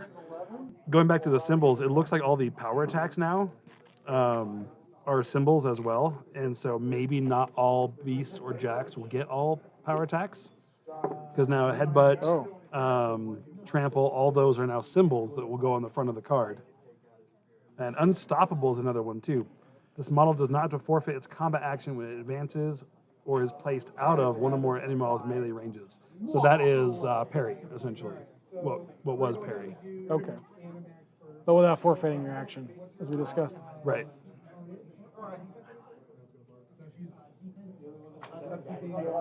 So now we've got joining us one of our local players. Good evening, everybody. I've been a consistent player since early Mark II, and I am very excited for Mark IV. To what Greg was stating earlier, he was saying unstoppable is similar to parry, but it primarily seems to be on cavalry models now. If you notice, some of the new cavalry models from Crix have that ability. So it seems like the ability for, if cavalry retain the reposition ability, will be able to charge in, do their damage. If they don't kill the target, they can then back away successfully and then set up for the next charge. So that's one thing I'm really excited for, because in my opinion, right now, cavalry are very niche, and I would like to see them brought more to the forefront of the game. So, Stu, we will get back to your question about Animus and spells here in a minute. So, Greg and I have not had a chance to really look through the new rules yet on the cards. What can you tell us about, what was it, Unstoppable? Yeah, that's what he's talking Yeah. about. So Unstoppable mechanic states that if you leave somebody's melee range, you are not required to forfeit your combat action, which is what the change to free strike is. There's no such thing as free strike anymore. Right. So that is, Greg, like what you're talking about, that is essentially a replacement for parry in a way. Correct. Now, But it's a different feel now, like you were saying. Now, instead of being the nimble, I can get out of combat, now it's, I'm an unstoppable force. I can get through this and not care. It's essentially the same thing, but it feels different that way. Now the question I have is, if they keep reposition on cavalry models and other such models, how is that going to change with the new movement shenanigans? So how it works in Warcaster, which is that what we're talking about, because this feels like Warmachine Warcaster, which I am in love with. I'm not gonna lie. Almost. So what it does is you move one model, its full speed, or whatever, however far you want it to move. Every other model in that unit gets placed within 2 inches of the moved model. Correct. And so reposition is the exact same. I see. You pull one model the 3 inches or whatever the repo is. And then repo the other. But Everyone then that else. allows them to effectively repo 5 to 10 inches. Yes, and that depending is on some of where the they move. really cool shenanigans in Warcaster. Yeah. Of, I'm going to cast this spell and move this unit an extra 3 inches. Okay. Well, it's not 3 inches, because this model moves 3. This one's a 2 past that. And then when I activate the unit, the one that moved 5 inches, I'm now moving from that model, not the ones behind it. Now, here's an interesting thought, though, is when we're talking about movement in Mark IV, kind of like you said, we're moving one model, and then the other models in the unit all come up to them within 2 inches. Large bases are just under 2 inches across. Yeah. So how big are we talking for cavalry units? I know they mentioned they're reducing the size of units, but is the cavalry unit 3 models now? Because I can't foresee... Remember, it is just within, it's not completely. Oh, is it? It's just within 2. I apologize. I thought it was Now, that's completely still a really tight space. It is. Even with a cav model, you can if you do some weird positioning, you can maybe get 2 to one side or the other. But you're probably going to put 1 in the middle, 1 on either side in most situations, especially if you have 3 guys charging a model. So to Stu's question here, maybe Animus selection replaces the spell rack like mechanic for Warmachine. In my opinion, obviously we don't have all the facts of how that's going to work yet, but in my opinion, the faction, or maybe not, we have the army, and then we have we have the faction, then we have the 2 armies within. I think each army might have unique animi to selection, or they might have specific animi for specific chassis, in which case you'll have things like a Warpwolf Stalker who, how they currently work is how they can warp for things like strength and stuff like that. I think they might change that so that becomes their animi selection. So you can have a specific stalker that you want to hit harder, so maybe he has the warp for strength animi instead of prowl, for example. Right. In my opinion, that's how it might change it. Part of choosing beasts in hordes have always been their animi, because that's another spell you get to cast. Exactly. And so maybe that's how they do it. And I went ahead and just scrolled down to the Warlock, because I'm curious if they talk about it down there. It does in the animi section. Oh, did Actually, you? I Okay, believe it was, cool. page 43? Thank you. So Warlocks do still maintain the ability to cast the animi of from the their beasts. beasts. Okay. And specifically on page 52 in the new rules, it does talk about how customizable war beasts will have a range of options they can choose from when selecting their animus. Okay.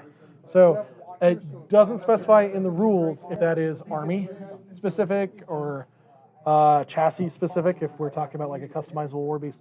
But that for sure means that I am, in a way, doing racked spells. Yeah.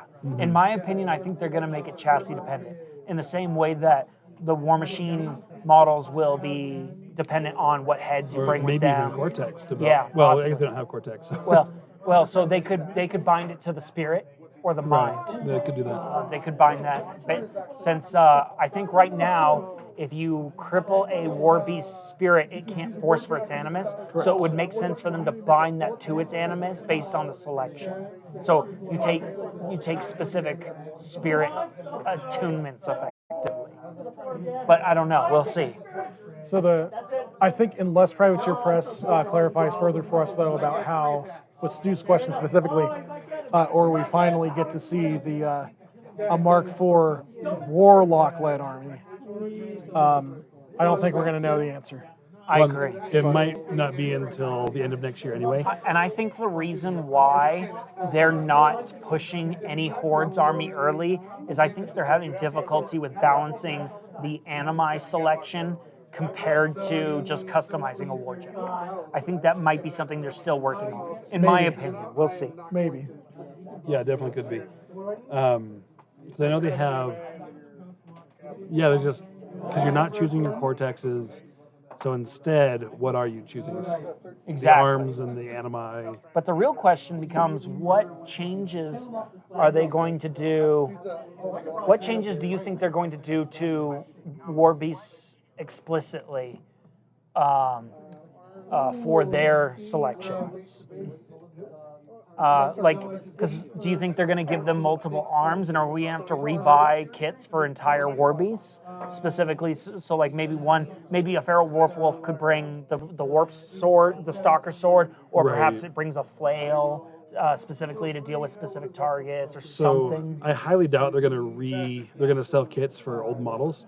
They've already said anything quote unquote legacy is not going to be supported anymore. They'll put rules in there for the whatever, but they're not going to really support it. And it's going to be the newer stuff. And so that is coming out are going to be new kits. Okay. And so I could easily see them doing, like not a circle army because that's not a thing, but a wild hunt army that is a wolves. And so you have a wolf chassis, if you will. It's no longer a feral warp wolf, it is just, say, a warp wolf. Right. And I customize maybe the head to make it feral or pureblood and there or they stalker-like. Because like the stalker, his head actually does, he is muzzled. Yep.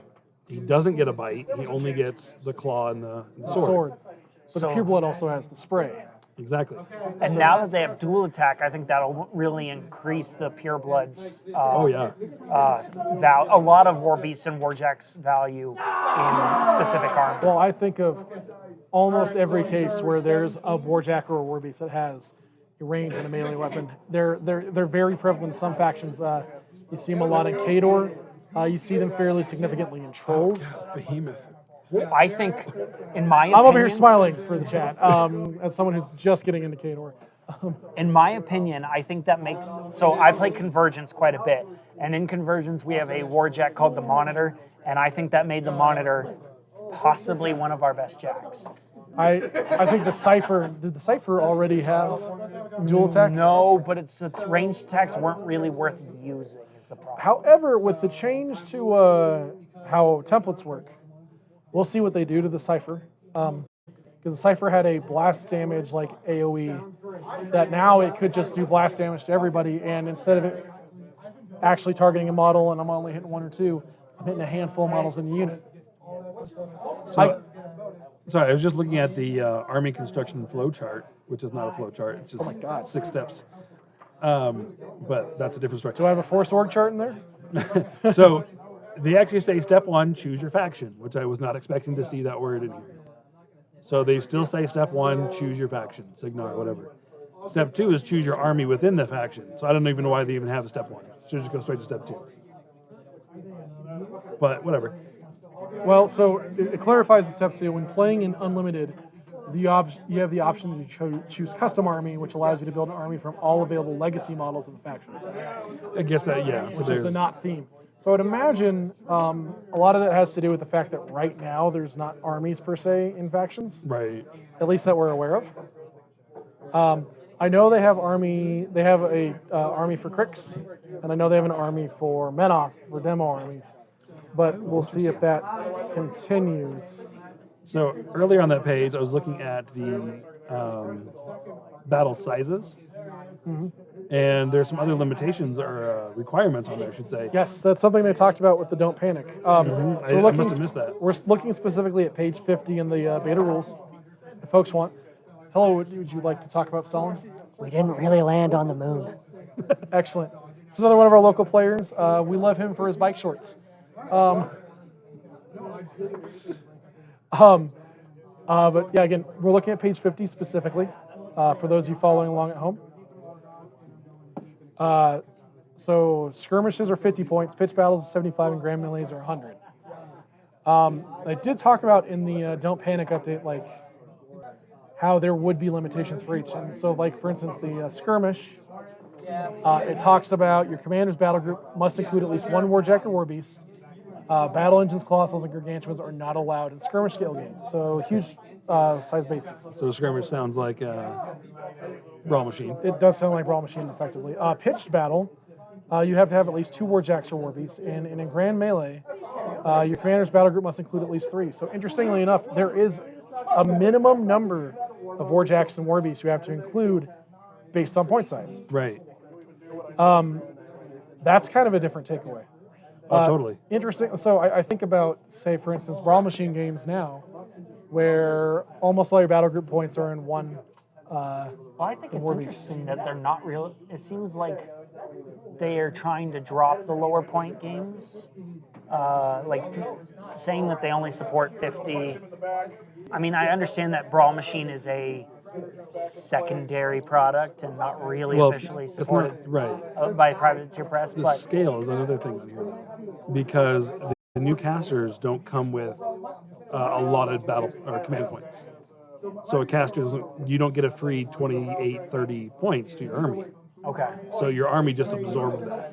So even though these numbers are higher, I think your model count is going to be much less. Okay. I think part of that too is just we've reduced the size of units. Right. So I think I mentioned this earlier in the stream, but for a player here with us, the new units that they were showing for the Storm Division, it looked like 5 models in a unit commander. Yeah. And that looked like max unit size. It seems like that is the case. And if that is the case, I also feel like they are probably trying to reduce the sheer number of solos that a player can take, but we'll see if that's the case. But yeah, I like smaller units. Currently, sometimes the board can become unwieldy with the sheer number of models. I mean, if you've ever played into Trolls, what is it, Storms of the North? Storm of the North, Storm you of the play North. into that, you drop into that Madrak 3 Mega Meat Mountain. Yeah, It is and it's like 40 infantry, or like 70, 80 infantry, and you're just like, how do I cheer through all of this? I better have brought a Death Archon. So we'll see. I like the focus on smaller units. I'm curious. I am a little worried, though, just because the advantage of having a 10-man unit now is that you have some survivability when your opponent shoots half of them to death. Is that going to carry over into Prime when you just get shot to death and you lost that entire unit? Granted, they're not very expensive. Only 7 points for a unit of Banes now is not that bad. Do you know the unit size? It's on 5 those men. Banes? It's 5. It's 5. I have it right here. So on the page 51, they actually have a sample army, a 50-point sample army from Yes. Signar. Sorry, from Storm Legion. So they have Captain Athena DiBaro at 0 points. So your caster is still free. Nothing else is. So the command cards are.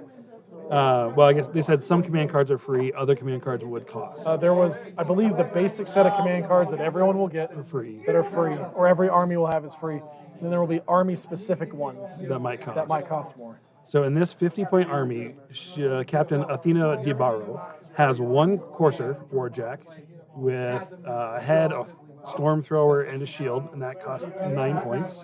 So a 9-point light, that seems pretty comparable to now. The Striker Heavy Warjack with advanced optics head, electro bombard, and a heavy mag bolter at 18 points. So kind of an expensive jack, but that's the 2 minimum jacks they have. There is a Stormblade Legionary unit, a Tempest Thunder unit, Arcane Mechanic unit and a Legionnaire officer solo. So for this 50-point army, we're looking at 1, 2, 3, 4. So 4 models and 3 units. So probably 20 models. Assuming maybe? each of those units is 5 models, Yeah, that's 15 models. we're looking at 20 models ish, yeah, and just give or under take for the units. 19 models for the whole 50-point army. Right.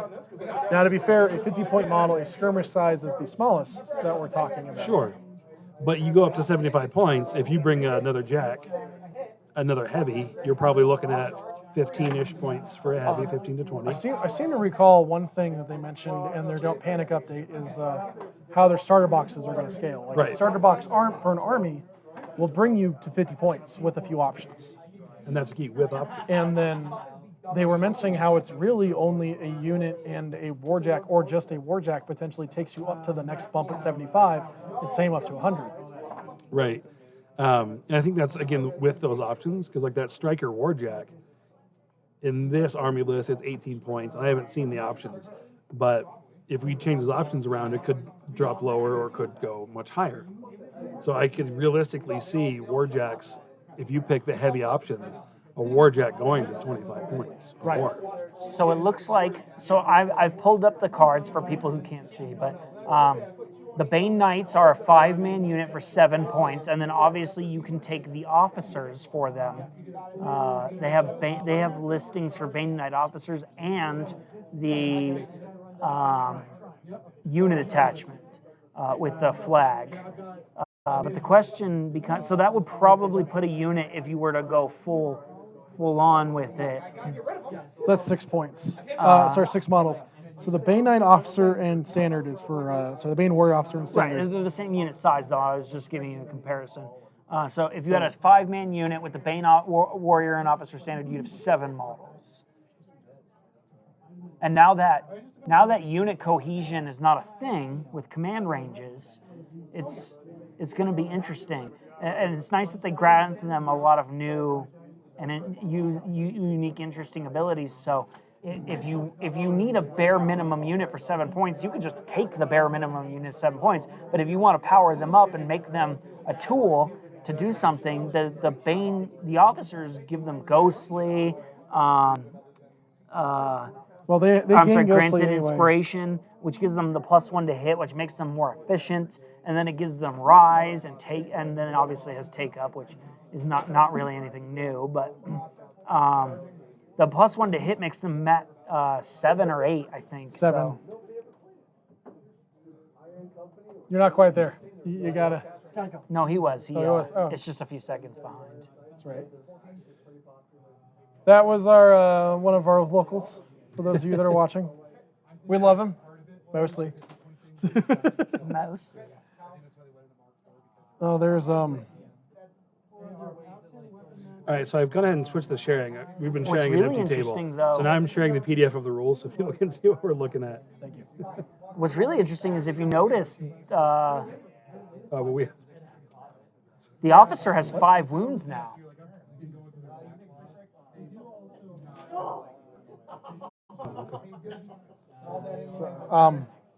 The officers always had 5 wounds, or at least a Mark III. Without sitting down and looking through the cards more, I can't comment too much on what I'm seeing there. It looks like the one thing that they've done away with is essentially a minimum and a maximum unit size for all the unlimited models. it's just a unit now. Yep. You don't purchase a 3-man or a 5-man unit. You purchase a 5 model unit.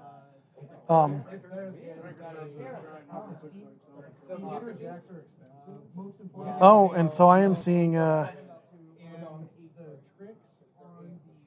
looking through these cards, there's a number of, it does look like it was just the Bane Thrall theme, the Dark Host.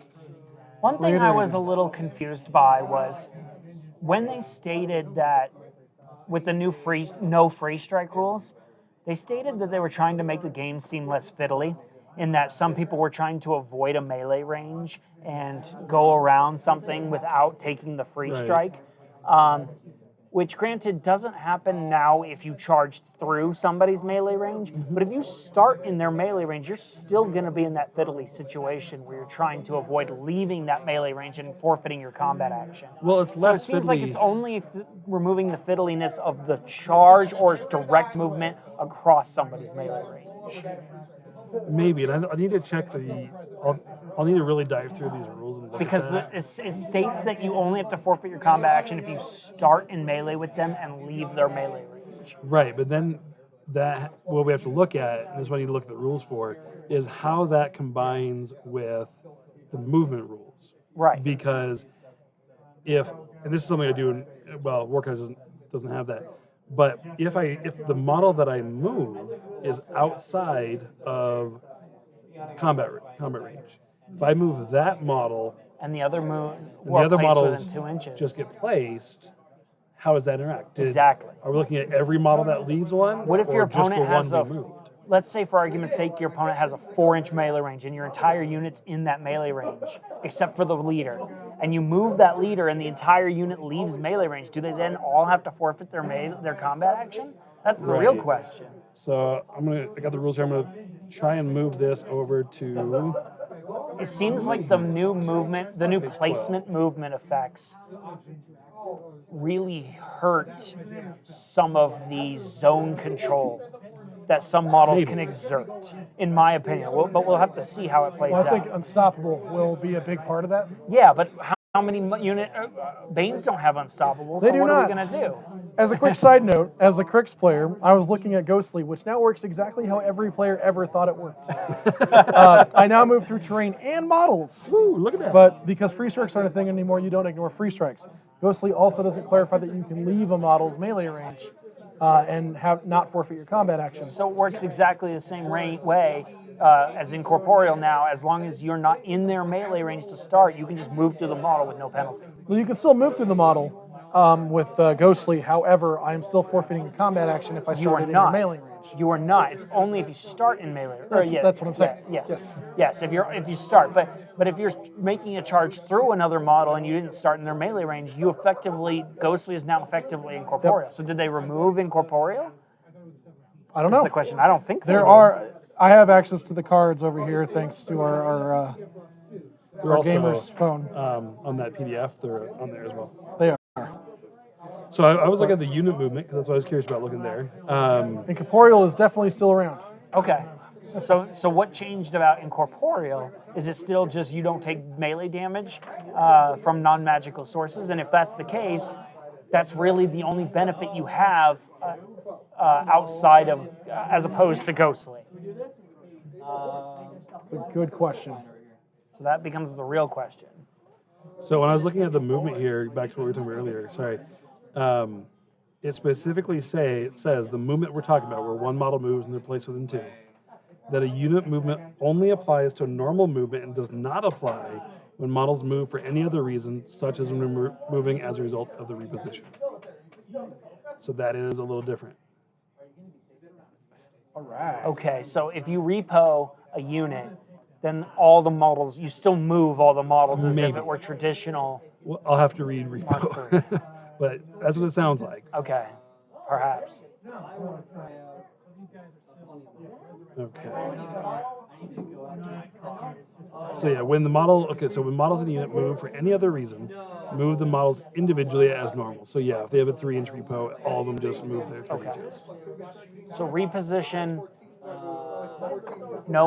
Stu says no incorporeal is still a condition. Yes, Yeah, it's yeah. still Okay. an advantage. Let's see.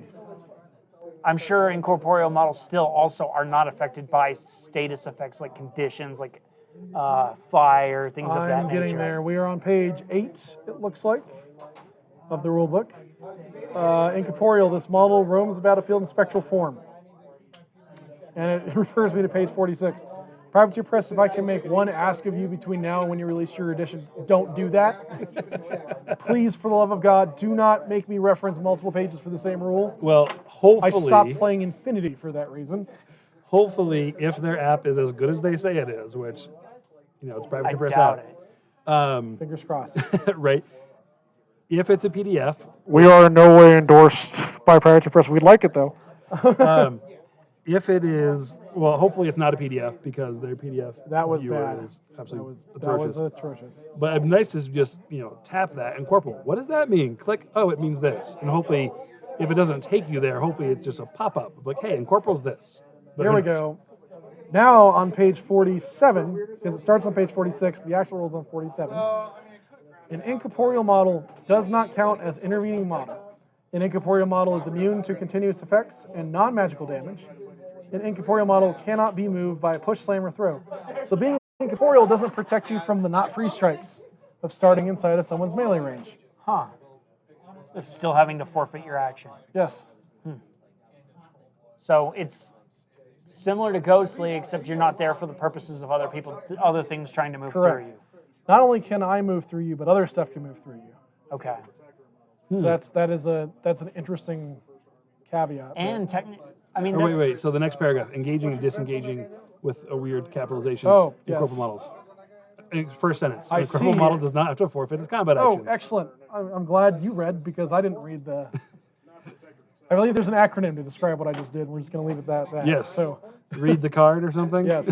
so can we please talk about RTFC. the new stat line added to each card? Absolutely. ATT. Yes. And I love it. I love not having to check the back of the card to figure out its magic ability to shoot a spell at my opponent. I could just be like, I know I have Hellfire, for example, and my ATT score Well, is 7. And there's so many models that I honestly forget they have spells. Yes. I'm like, this so many. this thing, he gives me And now that Puppet when Master. you first glance at a model and you see that its AAT score exists, that means it has a spell more than Right. likely. Some ability that it can shoot at Right. something. This is relevant to Now, this card. so- Interestingly, did they do that for Rat as well? Or Matt in some cases? Right, because there's models without range. That They still did have- not. I'm looking at the Necrotech card, and it still has a Rat Of 3. despite having no ranged weapon. Sure. Whatever. Just I'm close glad to your see they did that for the at. Or am I calling that the I'm saying at. the at? I'm also My very at rat excited. Matt. I think I'm excited for the new shield wall changes. I haven't seen those. So shield wall is no longer +4 armor. Okay. It's +2 armor, but you can't be knocked down. Oh, Interesting. interesting. Okay. Well, I saw Tough is still a mechanic, so Yep. there's some players here who are super excited If they about that. change, well, now I can go look because I've got the rules. Tough in is front of still me. a mechanic. Yeah, It's it still was a 5 listed on plus. the Is it if it's unchanged It is from its, unchanged. that makes me reasonably frustrated. Yes, I think they should remove Tough as a mechanic, Um, but that's just my One thing I wish they would have done, and this is wish listing to be frank and honest, is I wish they would have taken away all negative play experiences from Warmachine entirely. But you still have to roll dice. Countercharge I is do. no longer a mechanic. I didn't That's- think countercharge was the negative play experience. I thought it was. Fair. There were too many times where you forget to ask your opponent and you get gotcha'd.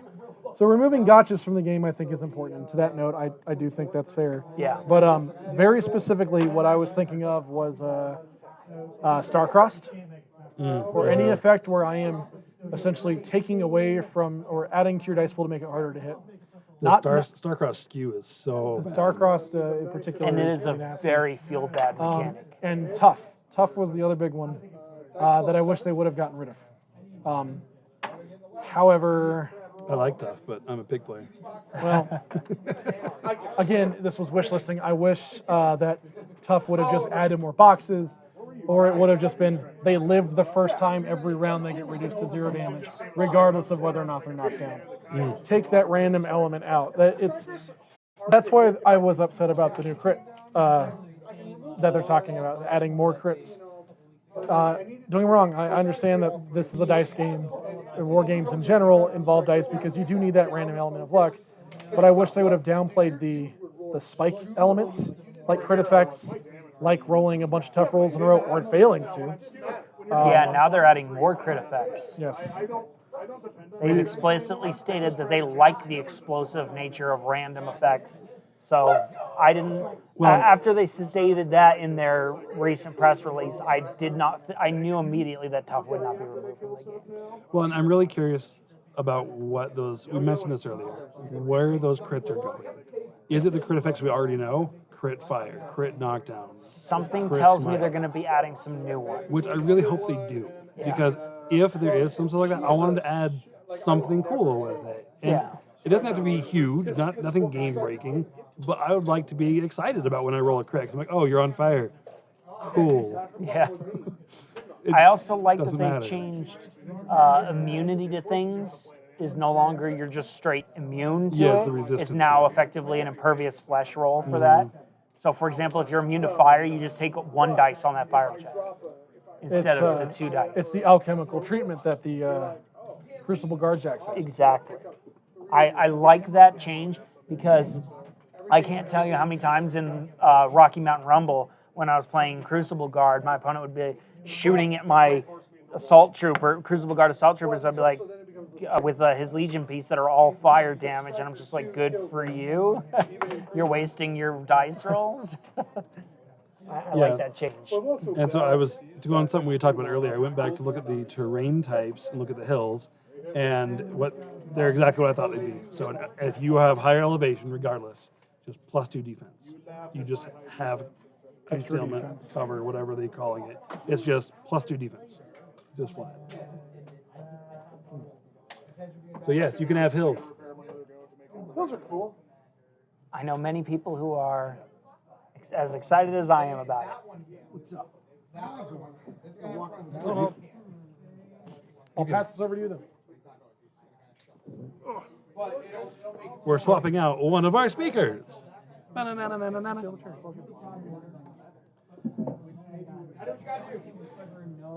So on this computer here, there's 3 tabs open. There's the rules, the cards, and I don't remember what else. But we've just been talking about whatever has been interesting us and what we're looking at right now. Gang is amazing. I haven't got that far. What do they do? No. So gang will now, because you move your one model there, you automatically get all of the other models in that unit in. Oh, I got you. Yeah, how it works. So all you do is so with my Dreadrots, I always had problems getting 2 dudes to everything, right? Right.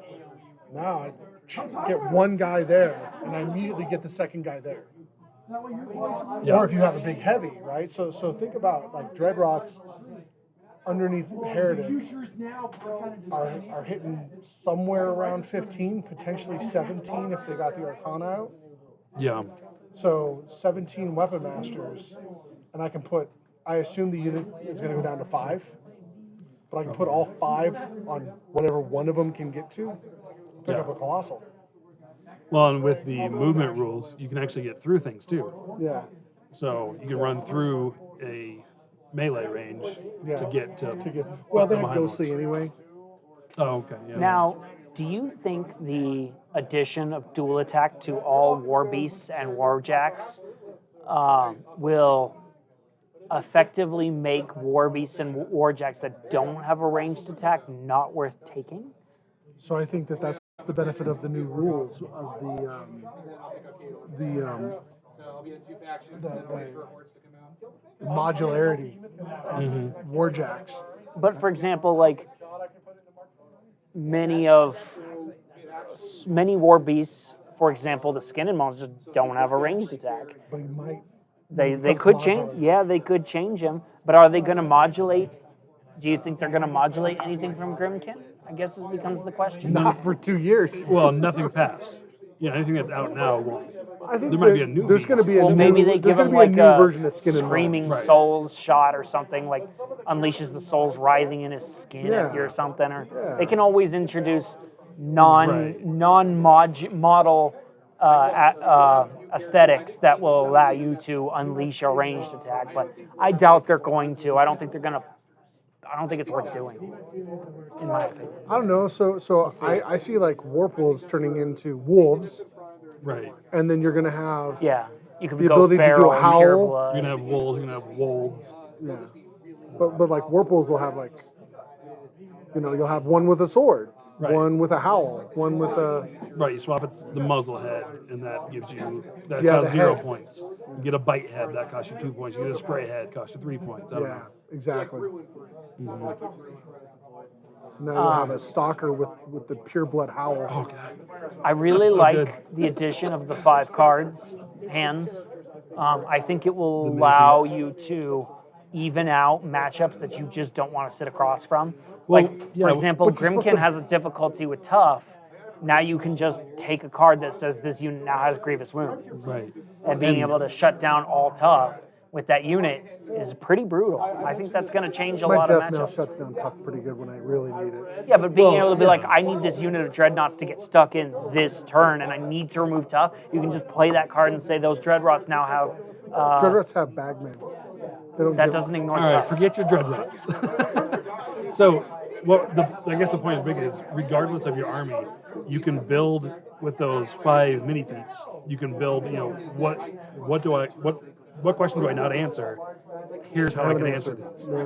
And then with your rack, your spells, because you choose your 5 cards during list building, and so my list doesn't do this well. So the old casters didn't get a rack. Correct. So that'll be interesting because Grimkin only have 3. You're not going to get any more defiled, are you? But I Get some new defiled.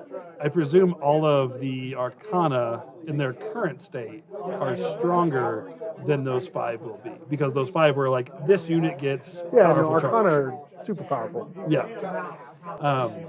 But I like I that disagree. ability of it. I don't think Arcana are powerful enough. Not for a substitution. If you know how to play into Arcana, they're worthless. Oh no! I couldn't I've spent disagree half my turns thinking about how do I want to make Rob trigger this Arcana in the first half of my turn. I have played into many tournament-based Grimkin lists, and I'm never worried about their Arcana. Never affects me enough that I No. don't care. So again, a good Grimkin player, you're not caring about. A good Grimkin player, I am not using my Arcana to change the game. I'm using my Arcana to slow your army down just a smidge, to reduce your effectiveness on a charge, right? Like if I heal two beasts and a solo with the sacrifice, I'm super happy with that. Like I'm like, okay, cool. If and I pick up a couple chip damage things here and there. Yeah, but The -1 sacrifice is a Illumins, niche in so far as most of the other Arcana aren't worth playing because of Oh the yeah, weird. no. 3/4 of the Arcana. are Yeah, garbage. exactly. So it's like, yeah, there's some really good Arcana, but sacrifice, but- Illumins, the Trump in most cases. yeah. Like Well, but like Child's Trump is terrible. Not a good Trump at all. It's got a Oh, niche. my War Beast can buy one more attack. Oh no. well, but it also helps her, so she gets one more, so she can launch out 2 of the I don't. knockdowns. In my opinion, she has the worst Arcana of all of them. Oh, I hate the King of Nothings, but Oh, let me rephrase that. King of Nothing is the worst Arcana of all of them. His Arcana doesn't make any sense for the list he's trying to play. But I thought the Gladiator rule's pretty cool. Yeah, I did look at that one. That was cool. Yeah, power attack. The gunfighter rule I think is pretty good, or not gunfighter, pistol rule. The pistol rule's not on this, but Well, I so thought that was pretty cool. so everything they can shoot in said- combat now. Pistols can. Everything can shoot in combat now. so So everything can shoot in combat now, but you're -4 to hit if you're in combat with it, Except for the unless you pistols. have the pistol. Instead of the pistol Yes, or gunfighter, I think. well, so it's supposed to be called pistol. Yeah. In this document, they left the old I gunfighter see. picture. They just left it as gunfighter. Yeah. So now you can shoot. You can always shoot in combat. That's never not a thing now. Yeah. You're just at -4 to hit. Which I To like. be that. honest, I actually thought they did less with the rules than I expected. I agree. I was actually expecting I more. expected bigger changes, which is Yeah. great for me. I mean, it'll be.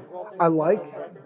Overall, I'm actually excited. Like I'm I'm ju- the excited for the only thing- modularity of Jax and Warbeast. I think that could be cool. The only thing I'm worried about that I think they may need to walk back if it proves problematic is the new movement rules. Yeah, the new movement rules. I would tell you playing Warcasters against Greg, you would surprise me like 3 or 4 times. I'm like, Yeah. oh crap, yeah. I think you're going to yeah. get a lot of situations where you're like, okay, your model can only charge 9 inches and 2-inch melee range, and then he's like, I go that 9 inches, and then suddenly I'm engaging you because I place those other models 2 inches forward. Well, so I didn't read the fail to charge. So if the I was first gonna model pull that up. moves, So I was gonna find charge and pull it up real fast. Yeah, if the first model moves and fails. Well, what I mean, I'm not talking about failing. I'm talking about they only expect the one model to get into combat. Yeah. And then all of a sudden you're engaged by an entire unit. Yeah, five dread rods. Yeah, I think exactly. you plan it around either they can get to me or they can't. Exactly. If they can get to me, they all get. They to all me. get to me. Right. If they can't, then they can't. But what now? There's the advantage of you can run at somebody and put your models engaging them, and now if they want to back away, they have to forfeit their combat action. I will say you're going to see units that are all, I think, deployed like this. Yeah. Like, there's no reason to space your stuff out anymore. Yeah. None at all. Well, blast template or blasts will still hurt them pretty badly.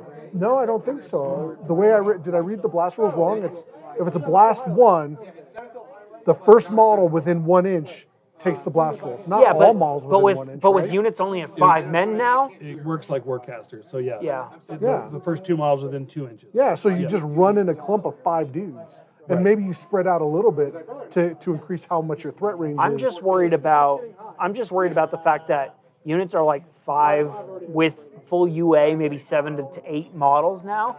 Nothing's going to weather shooting. Well, I'm Or it's going to be more difficult. I'm guessing that they've changed that with higher armor for models, or they've Correct. addressed that somehow. I would hope, but until we get specific rules. I haven't looked at the new. The problem is the new Banes I gotta are go get my- basically I the gotta same get my stats. Yeah, if the Banes are the same stats, They're just maybe going to get that's shot to solid. death. And the fact that a pistol wraith with 2 shots and magic weapons and all this stuff, I don't expect a unit of Dreadrots to actually make it to combat. All right, so I finally got the charge here. So a model or unit rushes melee, blah, blah, blah, blah. If it doesn't have a melee weapon or a melee range, it cannot charge. That's nothing new. All right. Independent model charges. I want to know about units. Unit charges. Okay. So when a unit charges as part of a normal movement, select one unengaged model. So that's important. Unengaged. To move for the model unit as described in unit movement. We talked about that. Declare the charge and its target before moving that model. Okay, nothing new there. So you pick a model not engaged, you charge that one model. The model requires a line of sight to another model to target it with the charge. Okay, nothing there. Models in a unit do not block line of sight to models in the unit. After declaring the charging model then advances its current speed +3, that same straight line in any direction that will bring it to melee range. So that is the exact same. All right, so if the charging model ends its charge movement without its charge in melee range, it's failed the charge. If a trooper model fails a charge for its unit, the unit's activation ends.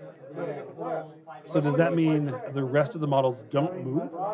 That's Well, no, that- you have to move them, right? yeah, Don't you? so that's the question. You have to move them, but you don't get to attack. But then you're engaging your opponent so that they can't.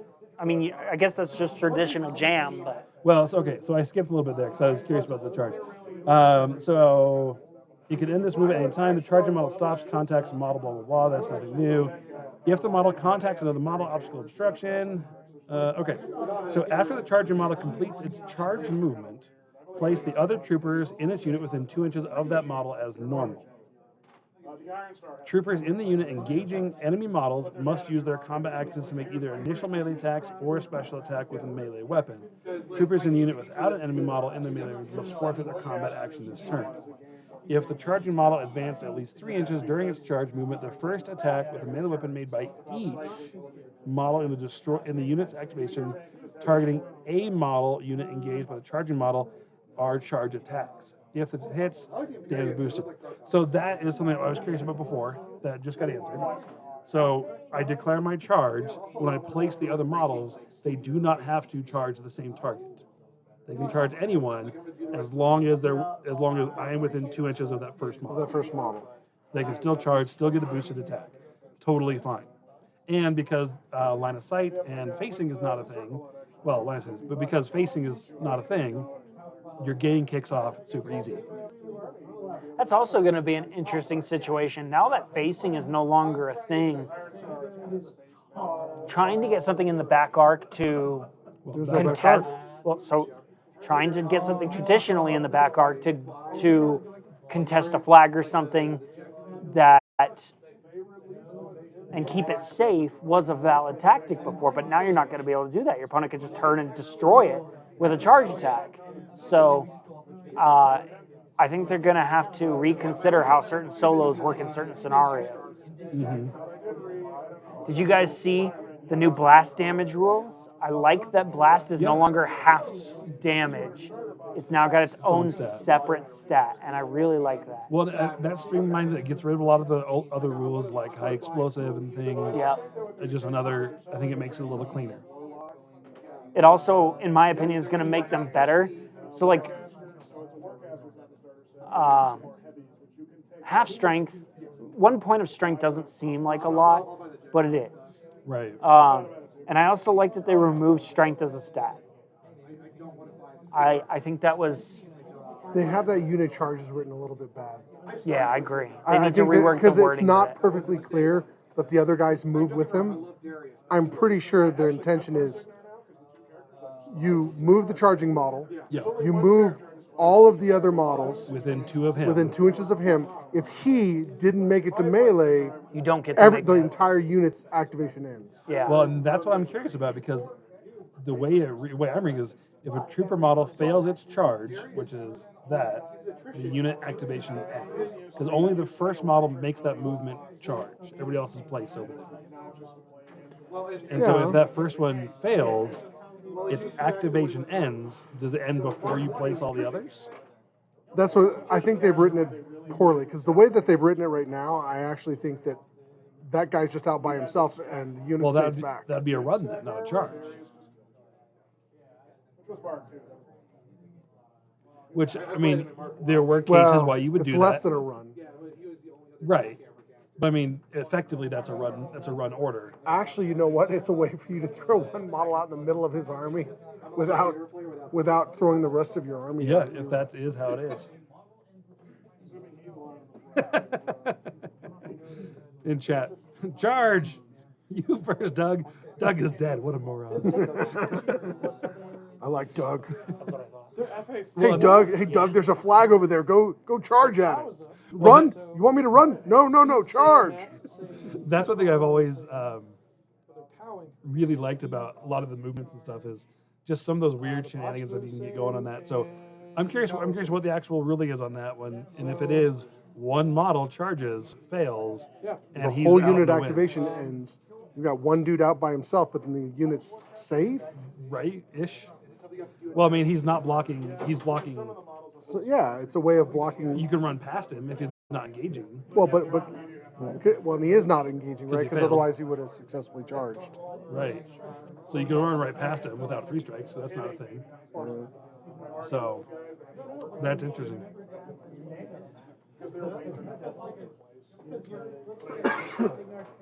Oh, sorry about that. Interesting. Yeah, you were good. We have another one joining us. Welcome. Hello, this is Matt. So, yeah, we've just been talking about some of these rules and kind of digesting bits and pieces here. We've been trying to figure out the intent and what it actually says with the charging rules. But interesting, yeah. Because the way I'm reading this, you send one dude out, he failed, the unit's activation ends. So nobody else moves forward.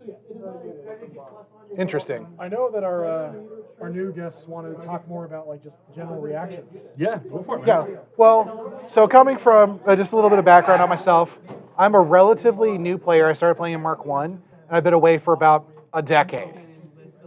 So I came in Thunderhead and Behemoth and Death Jack were just brand new. And coming back in, I started a couple months ago, bought in fully to K2, D2, whole bunch of other stuff. And now all these changes have basically invalidated everything I bought. I also bought into a Legion army, among other things. But even with that, this is a very exciting time for Privateer and for the game in general. Even though having your everything you've invested in the past 3 months just basically get torched in a lot of ways. It's an excellent opportunity. They needed to do it. I think everybody recognizes that in some ways. That there's a lot of salt flowing right now, and I understand that. But in spite of that, it's an excellent opportunity to really grow the game, and people can start from zero, which is really, really difficult for me coming into it. Like Brawlmachine was my point of entry.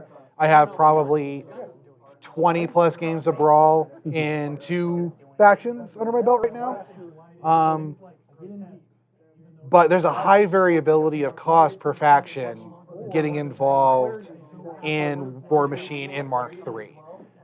Based on my pricing, and for different armies, it's anywhere from 175 to about 350, which is a problem. So that barrier to entry is not good. But having a set 50-point army that anybody can buy, pick up off the shelf, glue some stuff together, magnetize some stuff, and you're good, that barrier to entry is lowered from a cognitive level that I don't think a lot of people are recognizing right now. No, and the price points aren't dramatically different, I don't think. They had talked about that being the army box, the 50-point starter army box being about 200, which in Mark III was the high end of the army boxes they were releasing then, but still 50-point boxes, which I think those boxes actually came with more in the end because you had to soak up 28 points with the Warcaster as well. Are we in agreement that Warcasters no longer give you army points? That's correct. So one of the pages, they did a breakdown of the army, and the caster was free, but the beasts were not. So the model count is less because of that. On that page, did they talk about on the build your own jacks, there's no base cost for a chassis anymore? It's just weapons and head cost, or? So I haven't seen those because that's not in the general rules. They talked about that in the stream today, and I don't remember what they said, but I thought there was a base cost, but they might wrap that into the cortex or the head as well, depending on how they do that. So I imagine a general chassis, this heavy chassis starts at 12, add 2 for this head, add. So I will tell you the points cost on the light, the Signar light was 9 on that one. There's no base points cost, or where are you seeing it? Are you looking at the card itself, or? Yeah, I'm looking at the army. So what I looked at is in the rules, they did a army breakdown in the army construction. I think it's like page 50-ish, 51. I'm scrolling slowly because I'm a dork. Let me change this and just click over it. No, not 3,852. Stop that. As far as charges go, my opinion, they should have gone even further, like Star Wars Legion does it, where movement is based on your singular leader. I know they dumped the leader, but having that speed up combat would help clock issues. It would help cohesiveness of the game. It would be. I thought that would. Because a lot of placement, a lot of time is eaten up by placement. Yeah, but if you have 5 models, you're going to pick one. Basically, you become a zone of influence, right? Those 5 models can get, all 5 of them can get to here, period. Yeah. So your total threat range is 5 models plus the base size plus their reach, right? And so you just have a quick number. You're like, oh, my Dreadrots are 5 plus 3 plus 1. I really wish they had actual inch bases, so you're not like an inch and a smidge. Yeah. Yeah, but then with having it related to just a single model like Legion does, it enables faster movement, it enables faster speeds of games. I don't think so. I think it actually makes it worse because that wherever that leader is, then that just becomes your threat range from. Well, and, we had talked about getting a game of Warcaster in, and a lot of these changes came from Warcaster. Yeah, absolutely. And so, like when we do get that game in, you can it'll probably make a lot more sense. Yeah, it's super fast. Yeah, it's real. But I just thought that why do this middle step? And if it's in Warcaster, that's fine. Yeah. It's just that's one of the things that. So I was watching play on tabletop, and they did a Legion walkthrough, Star Wars Legion walkthrough. It's just why not go all the way with it, in my opinion. But we've also got lower. It depends on the infantry size. Now, if we're talking like 11. If we're at 11, then this makes a lot more sense. If we're at 5, this makes a lot more sense. If we're, my idea makes more sense. If we're at 3 to 5, then the area of influence makes a lot more sense. And it sounds like the lighter infantry are going to be up to like 7-ish, and the heavy infantry probably 3 to 5-ish. Okay. So Yeah, it but is real slick, I'm talking number of units within the infantry unit, or number Right, of models number within of an infantry unit. right, and that's what it sounds like. The Yeah. heavy is going to be like 3 to 5, and light Yeah. infantry will be up to like 7-ish. But, Yeah. Rob, to yours, on page 51 in the rules, they have an army breakdown. And there it just says the Corsair Warjack is 9 points. It tells you what it has, the 3 options it took. So it's not that's all his weapons. Everything Shield together guard is is 1 point. 9 points. Yeah, shield guard is 1 point. The heavy storm hammer. And Stu had a good point on the chat there as well, that they probably haven't released any of that stuff, especially those army breakdowns, because they probably haven't figured out and probably haven't settled on what is a balance point level yet. And they're probably still figuring that out. And the way that they're doing it through the app is they're going to be able to handle these situations a lot faster. Like we're going to see 3-month or 6 months updates. Yeah. Like the technology that they're leveraging in Privateer Press, you can bag on them for a lot of different reasons. Staying on top of technology and leveraging that technology is one of the things they've been really on top of. The move to 3D printing is going to help their distribution overseas, not being reliant on third parties to to distribute their product or to make their product. I'd be curious if, and I don't know if they'd be willing to do this, especially after all the stuff they went through a couple of years ago, but because I was trying to follow some of the chat in the stream earlier today, people from Poland and from Spain, and getting their models made locally. And I know PP has no intention of selling the STL files. Like that's not a thing they're doing. No. But if they could have a local distributor, Yeah. and say, Somebody they trust. this person will get the files to produce for us locally, Yes. and then they can avoid a lot of those import Yeah. taxes and fees and whatever. Yeah. I don't know. Yeah, until the EU decides, oh, we're going to go ahead and tax DRM type issues, which that's happening as well. Well, no, the EU will do they're just going to get the sales tax in the EU and they'll be fine. Well, there's VAT. There's a whole bunch of other issues going on there. I think we're getting a little outside of the scope of what we're looking to talk about. Yeah, I know, but it does affect the game and what they do for a distribution model. But as far as like jacks and jack construction, optimization, and where the game is going, I think this was the obvious direction Holy cow. as far as with the jacks, because the community's already embraced magnetization in a very real way. Why not make it a game mechanic? And I want to talk about that because those models today were amazing. I don't know if you saw that on that stream earlier today. No. So I posted a link earlier in our Discord about that, in the Colorado Warmachine Discord. The jacks they were showing were phenomenal. Yeah, no mold lines. They come with the magnets, first off, so there's nothing you need to do about that. As long as you get your polarities right, you're fine. But they come with all the magnets. The sockets are all keyed. So the night you put the magnets in, they just sink into each other. They don't move. Like Travis on the stream, he glued them together. He shook them around shook them around. Nothing fell off. Like I played some of my Warcaster ones before they were really intentionally doing that, and they just fall apart when you look at them wrong. Yeah. So I was really impressed with the models they were showing today. His camera user wasn't the best, but I couldn't see any step lines from their 3D printing. I think they're using high-end printing that you can't see any of those half mil steps or whatever they're using, or 0.05 mil steps. They may be using resin. They might be, yeah. My 3D resin printer experts are scattered around the room.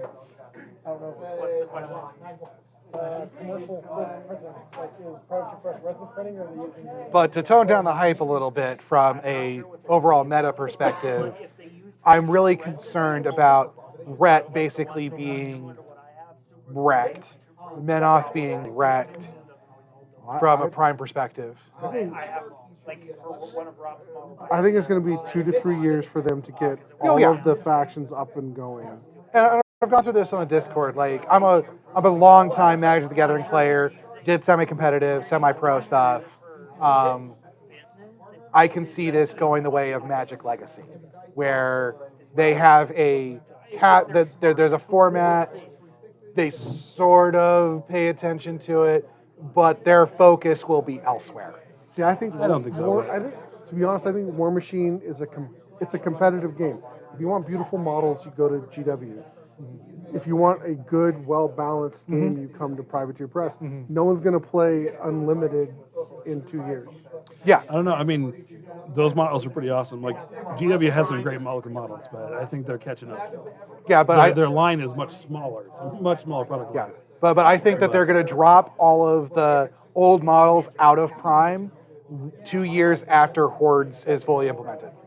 I don't know. I think that I just think you'll end up wanting to play the configurable. I can get a Warjack with any single one of my Warjacks. I can get with Warjacks, soon to be War Beasts, like you can I get any single one of my Warjacks with Overtake. Yeah, Every single one. yeah. I saw a Dire Wolf with friggin' dual wielding axes. I'm like, hey, that's my jam. I was trying to do a Brawlmachine minions Brawlmachine list, trying to get Fury on a friggin' Warhog because I thought that was hilarious. Now I'm gonna be able to do that baseline, like that. The customization of the jacks, being able to build your army your way, not constrained, or not as constrained as you were via themes or via the jacks you had access to, like that kind of power that you are giving to the players to build what they want to build, regardless of what the meta is. And then the cadres on top of that, like that's a lot. Sure, there's going to be a meta list. There's going to be the obvious best thing, of course.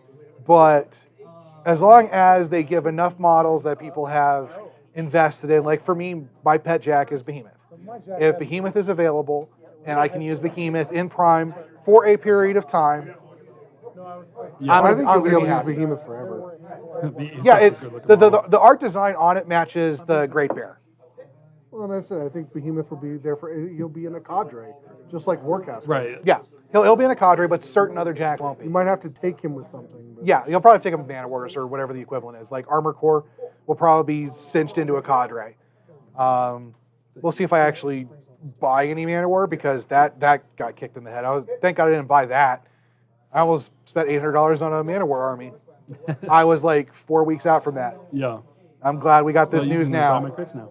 I will say, I do think, like, the more I look at the configurability of these jacks, It's great. I don't think you're going to want to play the old stuff. No, I don't think you will. competitively, really quickly. Well, it depends on niche.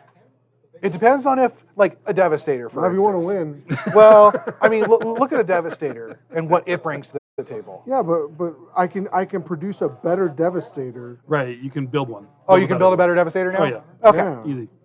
Hey, well, I mean, I haven't looked at the rules too much. I just wanted To to be talk honest, about I the meta stuff. guarantee you there's going to be a Cawdor with 2 shield answers. Yeah. Oh, yeah. Oh, yeah, like I saw a Dire Wolf or what have you, what it was, with a shield. It looked basically like a Connor version of a Centurion. We'll Yep. see if you can take the same left and right arm options. Yes, absolutely. So that's the question. In this stream today, so unlike Warcaster, where Warcaster you have the arms are fixed and you mount the weapons to the arms. These, the whole arm is different, and so you mount or you magnetize the actual arm the itself, arm from the itself. shoulder down. So they'd have to model a right and a left hand shield. Right, and so they're but, very but for like specific Cawdor, about that. I could see them doing it, right? Right, and so, but they have to be intentional. So this Yeah. model does get a left and a right shield. Yeah. So like This that would is be the a Great contract. Bear. Right, and so I'm sure they will. I like my But- Warcaster dude with 2 shields. He's pretty awesome. I'm just going through and looking at some of the models and stuff now. And So just for cool my stuff. perspective, like I'm a battle foam aficionado, so I'm thinking about ways I can build specific battle foam molds to handle the warjacks themselves You don't and need the to. arms. You don't need to because I don't like the pluck foam. no, that's totally fine. Yeah. You use the larger cut foams to fit just the chassis. Use the smaller cut foams or the don't think medium we're gonna foams. get- and Yeah. You just slot in those arms. Yeah, but I want to build it specific to the arms. So I'll have like an arm platter Yeah, for sure. for that thing, and then thing for the jacks. Like I built one out for the Legion that I had. Yeah. For they got 6 of them in there that were all just the wing guys. So I actually really like that creative aspect of trying to protect your crap. Like I really like that. And then the fact I don't have to drag around the 1520 XL anymore. I'll be able to go to a 720. Like that makes me feel pretty good. Yeah. No, that is nice, but I don't think it'll be that big a problem. When I'm looking at these cards, though, I'm happy to see Is Old Grim in there? Old Grim's in there, so there Yes. is still Riot Quest stuff in Yeah, there. Riot Quest is coming in. I know. You just be sad over there. But What about Karchev? Is Karchev 1? I haven't gotten that far yet. Yeah, I wanna So see- I'm just looking at some of the solos and stuff. Yeah. Gorshade was in there. One of the Gorshades was in there. Yeah. Scrap Look, Thrall, I mean, Scarlet Thrall. I just, coming from my perspective as a guy who just came in, just invested, like this hurts. Don't get me wrong. Oh, sure. And I also feel bad for the people who have invested like time and money into multiple factions over multiple years as well. Those guys and gals are in a real bad spot too. So I started playing with Mark III. I bought into Mark III literally the day it dropped. Yeah. I didn't know at the time, but yeah, I walked into this store and bought the Khador Battle Box, Mark III Battle Box on release day.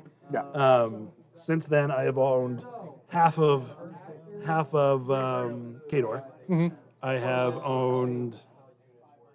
Right now, I own probably a good half or more of Crix. Full FA Minions, full FA Circle, full FA Grimkin. You know, and I didn't buy all those. Some armies I traded for back and forth. But I'm sitting on almost 3 full armies right now. And I'm okay with this. Yeah. I've only been playing like 6 years. I'm not new, but I've been playing for 6 years now. I mean, And 6 for me is a vet. Like you've been in there, you've been around the block, you've Right. seen multiple dynamic updates. Oh yeah. Like I learned whenever we play, I learn new stuff every freaking time. Like I barely know the basics of scenario. Well, let's be honest. Like I'm just here to wreck stuff and have a good time. Sure. Like that's why I'm here. Robot to the face. We're robots to face. Like Right. that's why I'm playing Khador. No, totally. But like I said, I have all that right now, and I'm a little sad, but I'm okay with it because I feel like the game is going to be better for it. Absolutely. And you know, I get to the point, and that's really when I trade an army out is like I'm just kind of on board with this. I played the caches I want to play, and now I want to do something different. Yeah. And so now I can field the same model of caster, change out his the caster's spell list, his mini feats, change all that stuff out. I'm playing a different game now Yeah. with the same army. Yeah. Yeah. I'm glad that they're throwing a bone. They're not pulling an AOS. No. No, that they're not blowing up literally everything and Right. saying, hey, thanks for your money, bye, Right, or anything right. else like that. So I can appreciate what they're trying to do from that perspective. They're tossing their older players a bone, saying, hey, you got this unlimited format, we're going to support it. They're saying forever. I have my doubts, just because I've seen this happen before. Right. Just because I'm a salty Magic player. And then they'll build, then Magic built Modern so that they can actually monetize it. Right. Well, part of the problem with Magic and Legacy was that they couldn't reprint anything off the reserve list. Otherwise, they would have supported Legacy, 100%. But they can't print anything off the reserve list. So they had to build it around the Shocklands from Ravnica, because that's how you build it out. You have to build everything based on mana. You have to build your format based on mana bases, and that's it. You have no other choice. For Warmachine and for miniature gaming as well, you have to look at it from a different perspective. Yeah. People have an emotional investment in their armies that for trading card games is not there. Yeah, there's a lot more investment into what you have on the table. Correct. Not monetarily necessarily. No, it's emotional. It's absolutely emotional Yeah. investment, particularly your senior faction guys.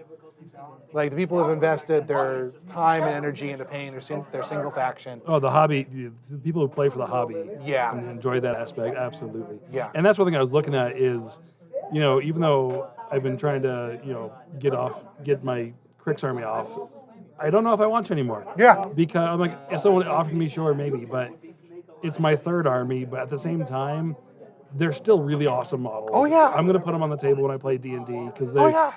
I'm going to make my players play against some really awesome Bait Knights, and they're going to kill them. Yeah. And I'm okay with this because Bait Knights are awesome. Yeah. I mean, and you have that emotional connection. For me, Right. in Magic decks, when I was playing, they were an investment that I would cash out of occasionally. Which, Gotcha. And with the Legion stuff, like I was a little bit invested, but I've gotten out of Legion thanks to one of our fellow players here, and just found I didn't get out of Legion because of Right. It just didn't fit your. It just didn't fit my playstyle. I like taking it in the face and delivering it back. Sure. Like that's just my jam. We also have another one here joining us today. Hello, my name is Anthony. You're all good. I've just been going through. If there's something you want to talk about, we definitely can. I've just been looking at cards. I pulled up Agathea because I was curious about what a caster actually looks like on this format. So I'm seeing her arcane attack stat. I'm seeing her arc stat, which hers happens to be the same. I know they don't have to be, but her control is definitely different. So arc 7, but a control of 12. So I know that is now the control is what was command. It's going to command and control all in one. I do like the possibilities that this having all these things separated opens up, coming from previous versions of the game where it was all tied to your magic stat. Right. So it'll be interesting to have casters that have high magic but maybe aren't very potent with it. They're Sure. not very good at casting their magic. So And Raw having the potential reverse. versus Having skill. ones that have they're really potent with their magic, but they don't have a whole lot of it.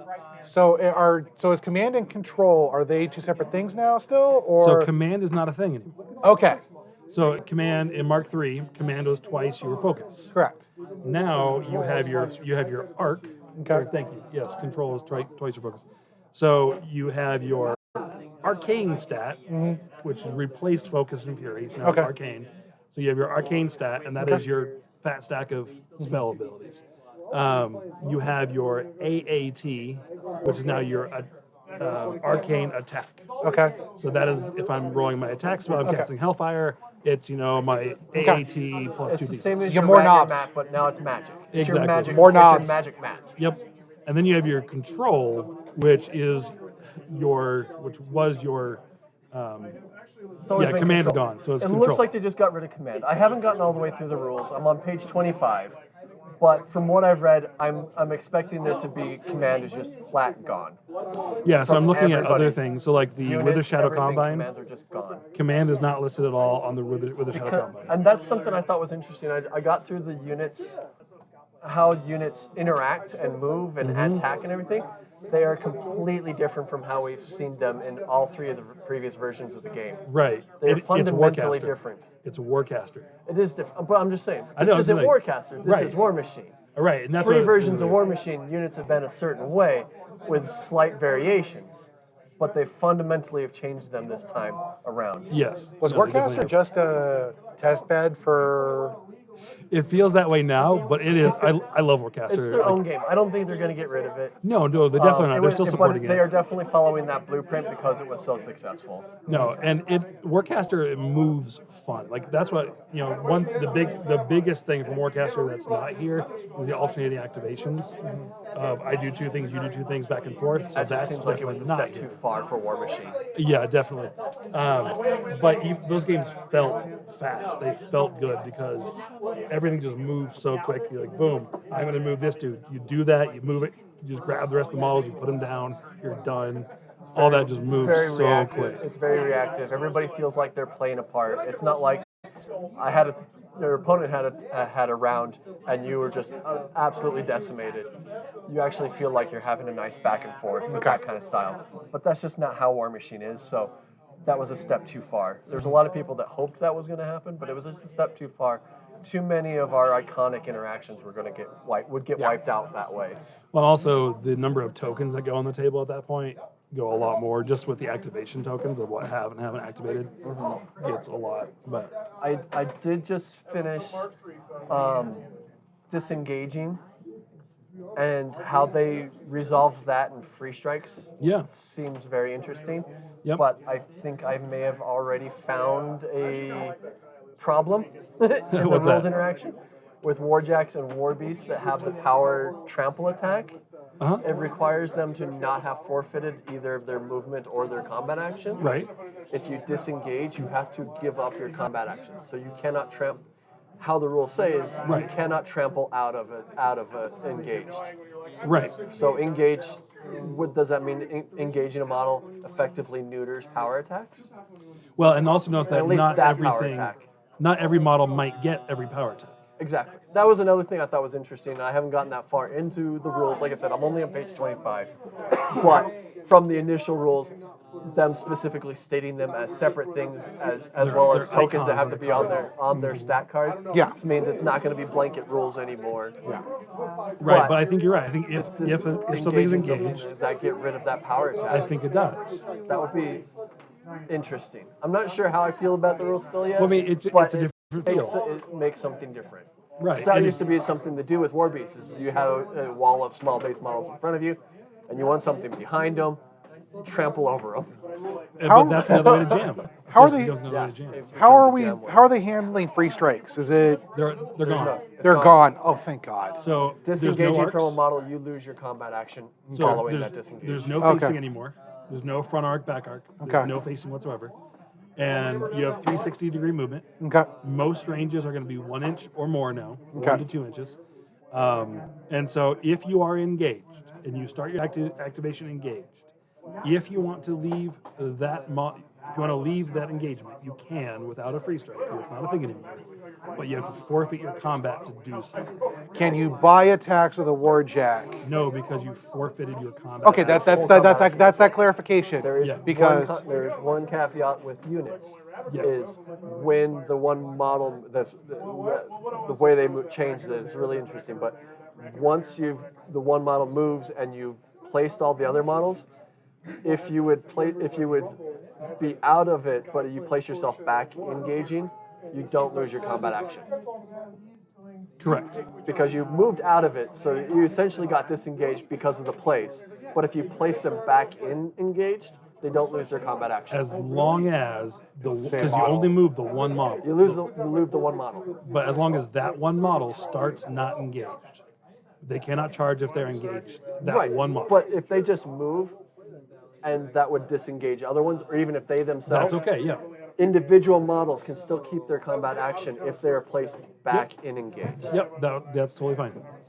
But yeah, there are some new weird interactions, but it's going to make some interesting things. but it also gives you some new design space because then you can specifically design models that circumvent that rule. Oh, sure. Yeah, so you'd be like, okay, we're gonna build a jack that And they already have. So the Yeah. what's it called? Not parry, but riposte. no, unstoppable. Unstoppable. So that's a new icon that essentially is what parry was, is unstoppable, which lets you leave engagement without forfeiting combat. That gives a lot of cavalry already have it. Yeah, that's great. It makes cavalry cavalry. I felt that the rules for cavalry, like once they're engaged with the enemy, they're done. Like they just don't have a lot. So the other new model effect, Gladiator. I'm interested to see how that works. That one looks cool. All I've seen is Gladiator, and like I said, I'm halfway through the So, rules, and- and all I've seen is the mention of Gladiator and what it does, and I'm all like, okay, how is this going to come into play with the game? Because I haven't gotten to that far in the rules yet with Right. what Gladiator does. And so that comes down to power attacks and collateral damage. Yeah. And that's a fixed thing now because strength is no longer a stat. So essentially, I could be wrong, but essentially, if you are the same base size, it's a POW 12 attack.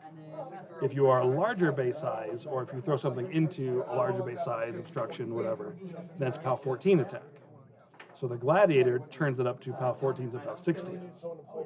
So I think that's the interaction on that one. I'm eager to see how more of the rules change. I'm just Yeah. looking at units and how charge works, and it was really like, well, this isn't the same units anymore. You can't have units that spread out. You can't have units that charge a bunch of models to engage them or get multiple attacks off and just attack a lot of people. How with a unit, the only model that gets a charge bonus is any models that also attack the charge target. They all can get a combat action, but they only get the charge bonus against the single model you charge. So charge is no longer spread out the power. It's charge is single target. It's not though. So the way it reads, the first model has to successfully charge like normal. The next models get placed within 2 inches of that model. Right. But they do not have to target that first initial They target. don't. But if they want to get the charge bonus, No. the charge attack. No. Yeah, it specifically says they don't get the charge. They don't get the charge attack unless they I will. target the charge target. I can read it to you again. We went over this. We both read the rule completely different. Yeah, no, totally.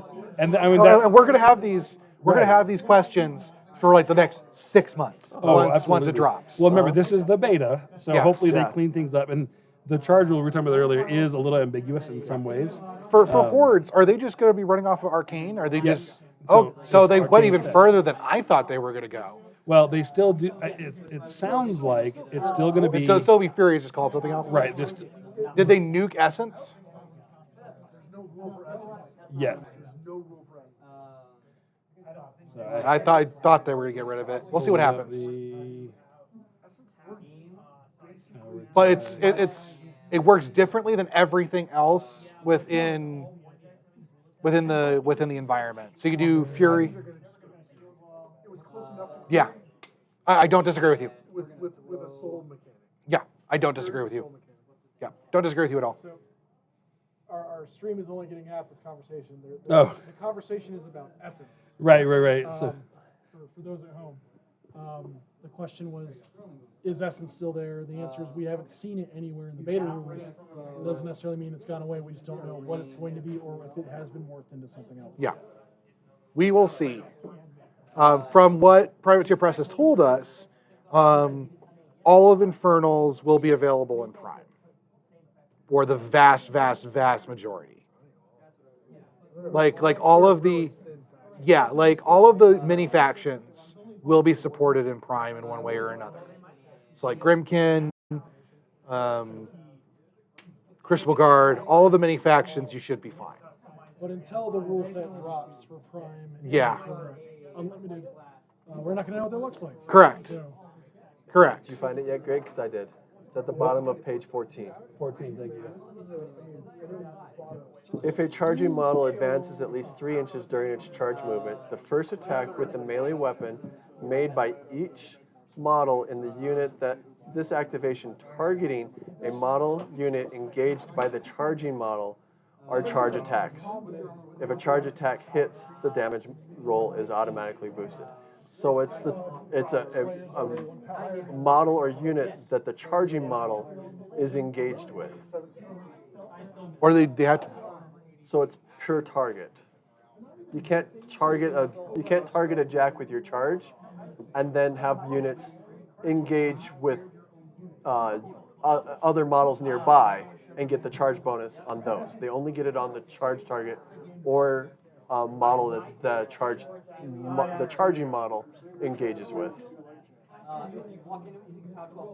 So if you charge something and then the charging model can tag another model in their melee range, then the other models can get a charge target off on them. but you have to remember that there are no longer facings. So I know. it's Yeah. So Yeah, the- but the it's still caveat- it's about the charging model's Right. target. But and and that's it's the melee thing. and it's engaged. But every model can have a different charge model because if the charging model They advances, can't though, not in a unit. sure they The can. one model that moves chooses a charge target. But then you place the others. Right, but there's only one charge target So and one troopers, charging model. troopers in the unit engaging enemy models must use their combat actions to make either a not mission what it melee says, attacks though. or special. It's the paragraph before.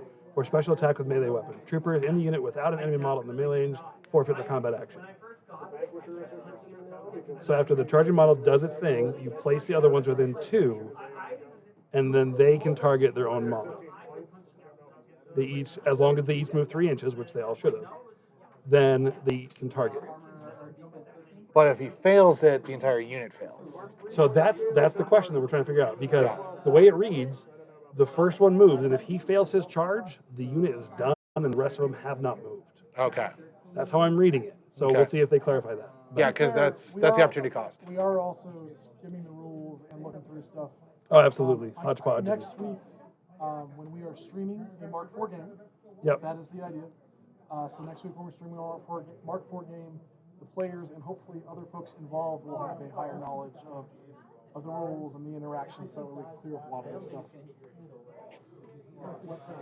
So yeah, we're probably gonna wrap it up here in about 3 more minutes. Right about 9 o'clock. We've been going for a while now, and we appreciate you guys that are here. So once again, just a quick thank you to Enchanted Grounds out here in Littleton in Colorado. You guys, they're being awesome right now, helping us out here. So that is much appreciated. So again, thank you Enchanted Grounds, and thank you to our players today who played that Brawlmachine game for us. We will get better with Twitch Studio and getting that working, and so you guys can actually see what we're looking at. And we'll next week our plan is to go through those Mark IV rules and get a demo game going with some Cricks and Menoth and see how that rolls out for us. So that's our plan next week. Thank you everyone for tuning in. Appreciate it, and we will see you next week. All righty. Thank you, everybody. We'll see you guys.